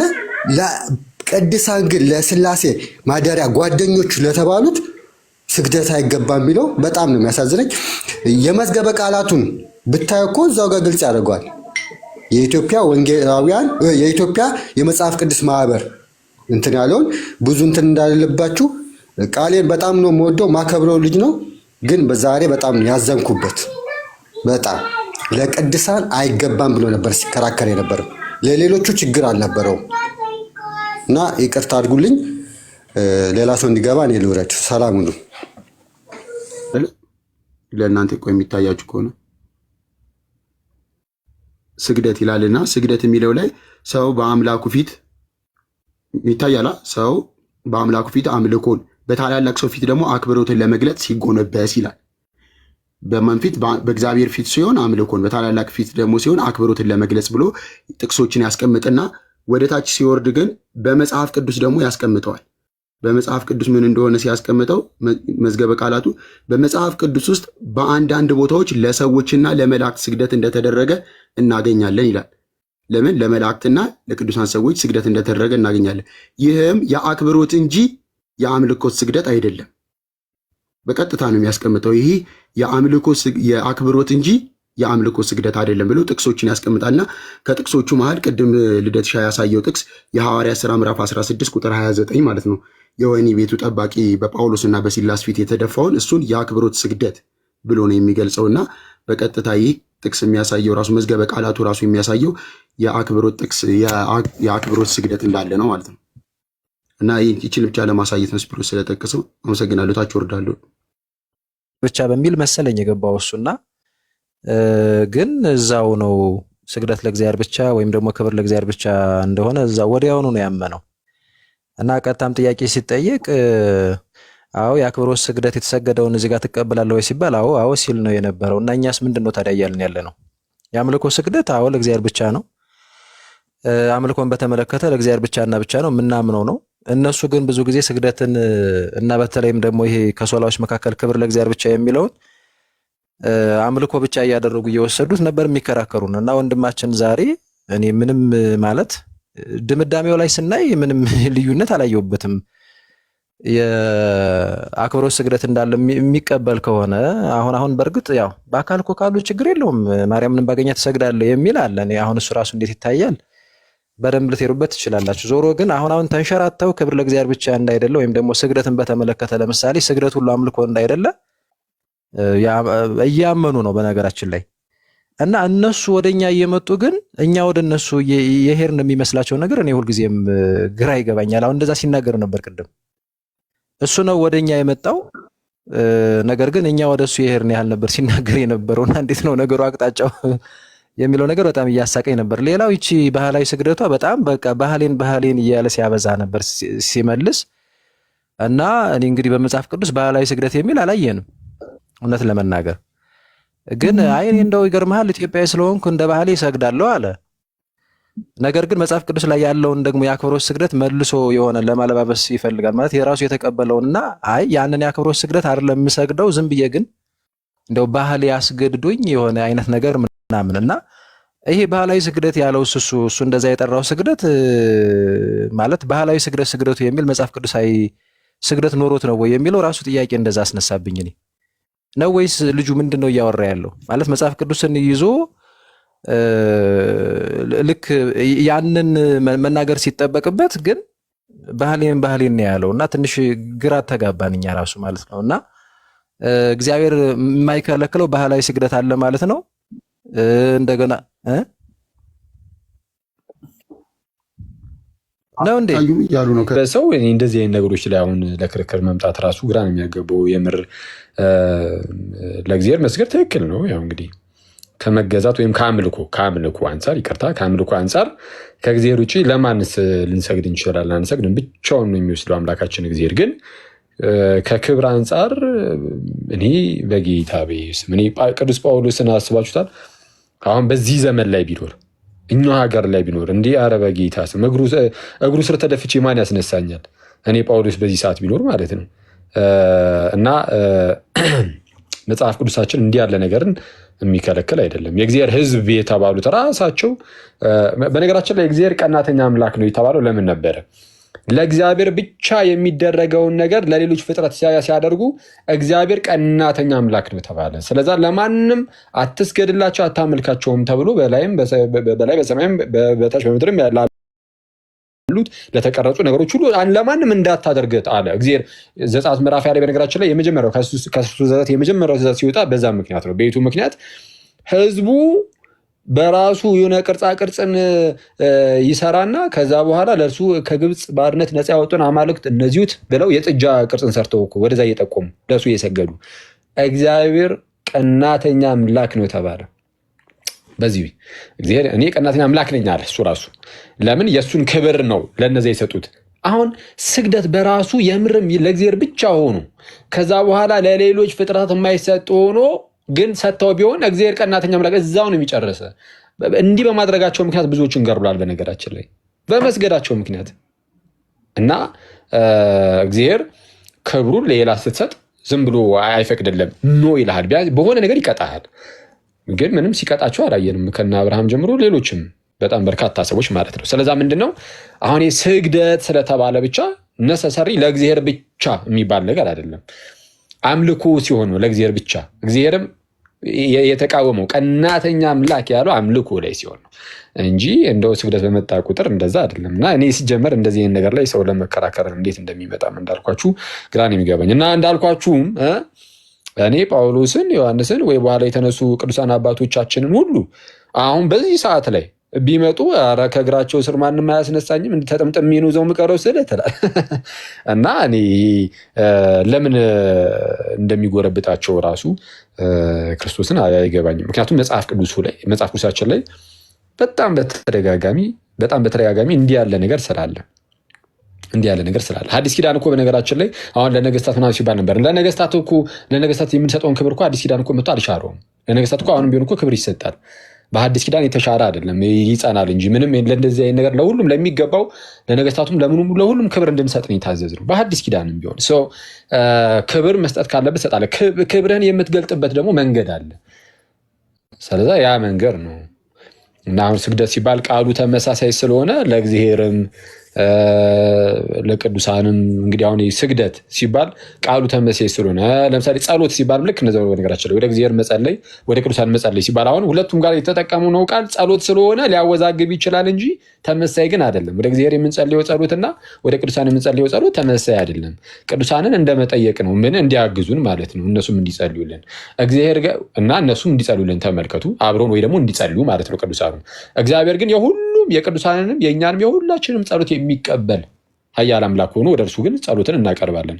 ስግደትም ልክ እንደዚሁ ደግሞ ወደ እግዚአብሔር ስንሰግድ መላእክቱ ሁሉ አብሮን ወደ እርሱ ይሰግዳሉ። አንተ እኮ መላእክትን እኮ ከማክበር የተነሳ እኮ ልትሰግድላቸው ትችላለህ። ቅዱሳንን እኮ ከማክበር የተነሳ ልትሰግድላቸው ትችላለህ። እነሱ ሁሉ ግን ከአንተ ጋር አብረው ግን ደግሞ ወደ እግዚአብሔር ይሰግዳሉ። ስግደቱ እንዲህ ክሊርሊ የተለየ ነው። ለንጉሱና ለእግዚአብሔር ሰገዱ የሚል ቃል ካለ ንጉሱ እኮ ከህዝቡ ጋር አብሮ ግን ለእግዚአብሔር ይሰግዳል። ተመልከቱ ጋይስ፣ ለንጉሱና ለእግዚአብሔር ሰገዱ ይላል አይደል? ግን ንጉሱ ራሱ ግን ተሰገደለት የተባለው ንጉስ ራሱ ግን ከህዝቡ ጋር ሆኖ ደግሞ ወደ ማን ይሰግዳል? ወደ አብርሃም ይስሐቅ ያዕቆብ አምላክ፣ ወደ እስራኤል አምላክ፣ ወደ ኃያሉ አምላካችን ከህዝቡ ጋር ሆኖ ደግሞ ይሰግዳል። ህዝቡ ግን እዛው ግን ለንጉሱ ደግሞ ሰገደ ሲባል ደግሞ ልታዩት ይችላል። እና ይሄ ከዚህ አንጻር ሊታይ የሚገባው ነው። እስቲ በደንብ ሙሉ እንደሚያዩ ደግሞ በደንብ ማለት በአካል ውስጥ የለችም እንደማለት ይመስለዋል። አሁን ለምሳሌ ዶክተር አብይ ቢባል አሁን ኧረ እሱማ አለ አሁን አይደል የሚለው እመቤታችንም ልክ በዛው ደረጃ አለች ብለን እንናገራለን። በነገራችን ላይ አብይን አለ እንዲል ያደረገው ዶክተር አብይን ምንድነው እዚሁ ሀገር ላይ አሁን ስላሉ ነው አይደለ? ይሄው በህይወት እያየናቸው ነው። እዚሁ ሀገር ላይ አሉ ነው። በመንፈሳዊ ዓለም ከእመቤታችን ጋር አንድ ከተማ ውስጥ እንደሆነ ብንነግራቸውስ ዕብራውያን 12ን ጠቅሰን አይደል እንዴ? ወደ ሕያው እግዚአብሔር ከተማ ደርሳችኋል እኮ ነው የሚለው። ወደ እግዚአብሔር ከተማ ደርሳችኋል። እነማን ናቸው የደረሱት? ቆይ ላምብሩ አንዴ ይቅርታ አድርጉልኝ እና እንጨርሳት። አንዴ ይቅርታ እዚህ ያለኝ ነገር በዛው ነገር አለ። ቁጭ ብለህ ተንኩልም ታብሰለስላል።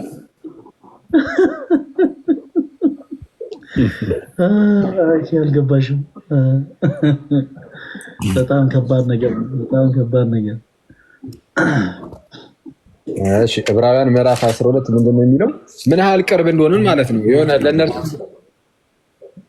ለእነርሱ እንድንሰግድላቸው ነሰሰርሊ አሁን ላይ መምጣት አይጠበቅባቸውም። ያው እነሱ አሁን ቅድም ቅዱስ ጳውሎስ አሁን ባገኘው ምናምን ነገር ስላችሁ ቀጥታ አሁንም ቢሆን ማለት ነው። አሁን ያኔ ሲሆን ብቻ ነው እንጂ አሁን ላይ አይደረግም ሲል ስለሰማሁት አሁንም ቢመጣ ጳውሎስ እንዳልኳችሁ ከእግሩ ላይ ማንም አያስነሳም።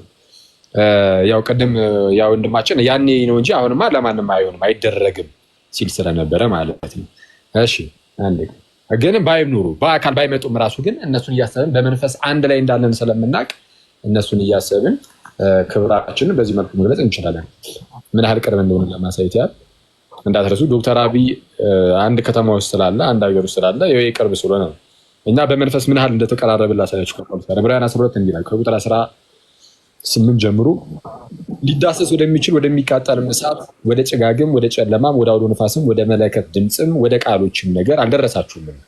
ማለት የደረሳችሁት ወደ እነዚህ አይደለም ነው። ይሄ የሲና ተራራ ያን ሙሴ የነበረበት ሰዓት እዛ የነበሩ ክስተቶች ናቸው እና ወደዛ አይደለም የደረሳችሁት። ኦኬ ሶ ወዴት ነው የደረስነው? ያንም ነገር የሰሙት አለ ያኔ በሲና ተራራ ላይ ማለት ነው። ሌላ ቃል እንዳይጨመርባቸው ለመኑ። በጣም አሳቋቸው ከብዷቸው ማለት ነው። እሺ እሺ አንዴ ለማንሽ እንስሳ እንኳ ተራራውን ቢነካ ተወግሮ ይሙት የምትለዋን ትእዛዝ ሊታገሱ አልቻሉም። የሲና ተራራን እንስሳ እንኳን ቢነካ ይገደላል። ማንም ሰው ወደዛ አይቀርም። አይተዋል። በሩቁ ነው የሲና ተራራ። የእግዚአብሔር ክብር የተገለጠበት የሲና ተራራ ስራ አለ።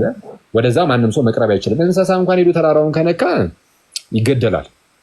እሺ ሙሴም እጅግ እፈራለሁ እንቀጠቀጥማለሁ እስኪል ድረስ የሚታየው እጅግ የሚያስፈራ ነበረ ያኔ።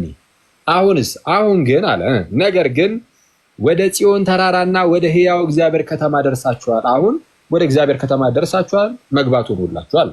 ኦኬ ወደ ሕያው እግዚአብሔር ከተማ ደርሳችኋል፣ ወደ ሰማያዊቱም ኢየሩሳሌም በደስታ ወደ ተሰበሰቡት ወደ አእላፋት መላእክት። ያው እየሰማችሁ ነው ጋይስ። ወደ ማን ደርሳችኋል? ወደ ሰማያዊቱ ኢየሩሳሌም በደስታም ወደ ተሰበሰቡት ወደ አእላፋት መላእክት። እንዴ እኔ ወደ አእላፋት መላእክት ደርሻለሁ። ምን አሁን አብረው አይደለም ይለኛል? መላእክት ምናምን ይኸው አብረውኛል። ወደ እነሱ ነው የገባሁት። በአይን ማየት አይጠበቅብኝም። አሁን የሐዲስ ኪዳን በአይን የማየት በምላስ መቅመስ ምናምን ስራ እንደዛ ነው አይደለም። ቅዱስ ቁርባን ስንቀበል የምር ህብስቱና ወይኑ የጌታችን የክርስቶስ ኢየሱስ ስጋና ደም ይሆናል። ግን ምላሳችን ላይ የምር አሁን ስጋና ደም አይነት ቴስት ይይዛል፣ ይቀየራል እንዴ ቴስቱ? እሺ እይታችን ላይ የሚቀየር ነገር ኖሮ ነው? በፍጹም አይደለም። ግን በመንፈስ ግን እንደዛ እንደሆነ እንረዳዋለን፣ እናውቃለን። ስለዚህ በእምነት እናደርጓለን። ይህም በእምነት የሚደረግ ነው፣ መንፈሳዊ ነው በጣም። ይሄ የአዲስ ኪዳን በጣም ብዙ ነገሮች እጅጉን መንፈሳዊ ናቸው። ልክ እንደ ብሉይ ኪዳን እንኳን አይደለም። ከዛም እጅጉን ወደ ተሻለው ክብር የተሸጋገር ነው እና ወዴት ደርሳችኋል አለ? በደስታም ወደ ተሰበሰቡት ወደ አእላፋት መላእክት ደርሳችኋል። እሺ በሰማያትም ወደ ተጻፉ ወደ በኩራት ማህበር የሁሉም ዳኛ ወደሚሆን ወደ እግዚአብሔር ፍጹማንም ወደ ሆኑት ወደ ጻድቃን ምኖች መንፈሶች ፍጹማንም ወደ ሆኑት ወደ ጻድቃን መንፈሶች የሐዲስ ኪዳንም መካከለኛ ወደሚሆን ወደ ኢየሱስ ከአቤልም ደም ይልቅ የሚሻለውን ወደሚናገር ወደ መርጨት ደም ደርሳችኋል። በሰማያትም ወደ ተጻፉ ወደ በኩራት ማህበር የሁሉ ዳኛ ወደሚሆን ወደ እግዚአብሔር ፍጹማንም ወደ ሆኑት ወደ ጻድቃን መንፈሶች ወደዚህ ደርሳችኋል። ወደዛ ከደረስን አንድ ከተማ ውስጥ ነን። ይህንን ያዝ እናደርግና እኛ ምንድን ነው የምንለው ነው? ኦኬ በዚህ ደረጃ ነው አኗኗራችን። በሐዲስ ኪዳን እንዲህ ነው። ከቅዱሳኑ ጋር ያለን ህብረት እኮ በዚህ ደረጃ ጠንክሯል። እንደውም በጣም የሚያስገርመው አዲስ ኪዳናችን የሚነግረን የእኛና የቅዱሳኑን ትስስርነት ምን ያህል እንደሆነ ሲነግረን፣ የቅዱሳኑንም አሁን በእርስ በርስ ያለ ነው ማለት ነው። እንደ አፍንጫና እንደ አይን ነው ግንኙነታችን። እንደውም እንደ አፍንጫና እንደ አይን አንድ ስጋ ላይ ያለን ብዙ ብልቶች ነን የተባልነው። አንደኛ ቆሮንቶስ ምዕራፍ 12 ይታይ ምንድን ነው ያለው? እኛ ሁላችን ምንድነው አንድ አካል ነን፣ እያንዳንዳችን ደግሞ ብልቶች ነን ይላል። እያንዳንዳችን ብልቶች ነን፣ ሁላችሁ የክርስቶስ አካል ናችሁ፣ እያንዳንዳችን ብልቶች ነን ይላል። አንድ አካል አለ፣ አንድ ስጋ አለ፣ የክርስቶስ ስጋ። እያንዳንዳችን ደግሞ ምንድነን? ብልቶች ነን። እጅ፣ እግር፣ አይን፣ አፍንጫ ምናምን በዚህ ደረጃ የተሳሰርነውን አሁን እኮ የሉም ይላል። አሁን እኮ የሉም ነው። አይ በዚህ ደረጃ ነው የተሳሰርነው። ስለዛ በእምነት ሆነ ነው ምንም ነገር ብናደርግ በዚህ ህብረት ውስጥ በእምነት ሆኖ የሚደረግ ነገር ነው። ጥምቀት ውስጥ እኮ ስንገባ ዳግም እኮ እንወለዳለን። የምር አሁን ዳግም ተወልደን ህፃን ልጅ እዛ ጋር ይታያል እንዴ? ወይም ደግሞ የምር ከኃጢአት ስንነጻ በአይናችን የምናየው ነገር አለ እንዴ? ወይም ደግሞ በዛ በሚታየው በውሃ ውስጥ የማይታየውን የመንፈስ ቅዱስን ስራ ወይም ያንን ጸጋውን እናየዋለን እንዴ? አናየውም፣ ግን እየተከሰተ እንደሆነ እናውቃለን። አሁን አዲስ ኪዳን መንፈሳዊ ነገር ነው። ፕሮቴስታንቲዝም አንዱ አስቸጋሪ ነገሩ በአይኑ አይቶ በምላሱ ቀምሶ በእጁ ዳሶ ካላረጋገጠ አይሆንለትም። እምነት የሚለው ምላስ ላይ ብቻ ተቀምጦ ከልብ ወጥቷል፣ ከሰው ልብ። እምነት የሚለው ምላስ ላይ አለ፣ ልብ ላይ የለም። ምላስ ላይ አለ፣ ልብ ላይ የለም። ጸጋ የሚለው ምላስ ላይ አለ፣ ልብ ላይ የለም። ልክ እንደዛ ማለት ነው። እና ቀጥሉ ጋይስ፣ ይቅርታል። ቃሎች ያሰማልን። እናመሰግናለን። ለትድል ሰጠን። ብልቶች ነን ማለት ቅዱሳን የቅዱሳን ህብረት ጨምሮ ማለት ነው። በስጋ ያለን እንደገና ደግሞ በስጋ የተለዩ ሩጫችን ጨርሶ ወደሚሄዱ ቅዱሳን ህብረት ሰሎንሽ ቤተክርስቲያን ማለት ነው። እና ይህንን መረዳት ብቻም ሳይሆን ደግሞ እኛ እናምናለን እዚህ ውስጥ እንዳለን እና ደስ የሚለው ግን ፕሮቴስታንቶች እዚህ ውስጥ አለመኖራቸውን ያየ ነው ማለት ነው። እዚህ አንድ ህብረት ውስጥ አለመኖራቸውን ያየ ነው። አንድ ብልቶች አንድ ስጋ ወይም ደግሞ አንድ አካል ውስጥ አለመሆናቸውን ነው። ቢካዝ ለእነሱ አሁን ቅዱሳን የሉ በዙሪያቸው። እውነት ነው፣ ርቀዋል። ለምን? እነሱ ከቤተክርስቲያን ውጭ ስለሆኑ ማለት ነው። ስለዚህ ኢንቮክም ማድረግ አይችሉም። ፕላስ ደግሞ የአክብሮትም ስግደትም ሆነ እንዲሁ ደግሞ መታሰቢያቸውን ለማድረግ በጣም ይከብዳቸዋል ማለት ነው። ሐዋርያው ቅዱስ ጳውሎስ በአንደኛ ቆሮንቶስ መልእክቱ ምዕራፍ 12 ላይ እርስ በርስ ብልቶች ይተሳሰቡ ያለው የሚሰራው እውነተኛው ቤተክርስቲያን ውስጥ ለሆኑት ለእኛ ይሆናል ማለት ነው። ለምን? እምነቱም እኛ ጋር ስለሆነ ጌታም ደግሞ እኛ ጋር ስለሆነ ማለት ነው። በተረፈ ግን ሁሉም ተብሏል። ቆንጆ ነበረ፣ ውይይቱ ቆንጆ ነበረ። እግዚአብሔር አምላክ ቃሪው ዕድሜን ይባርክ።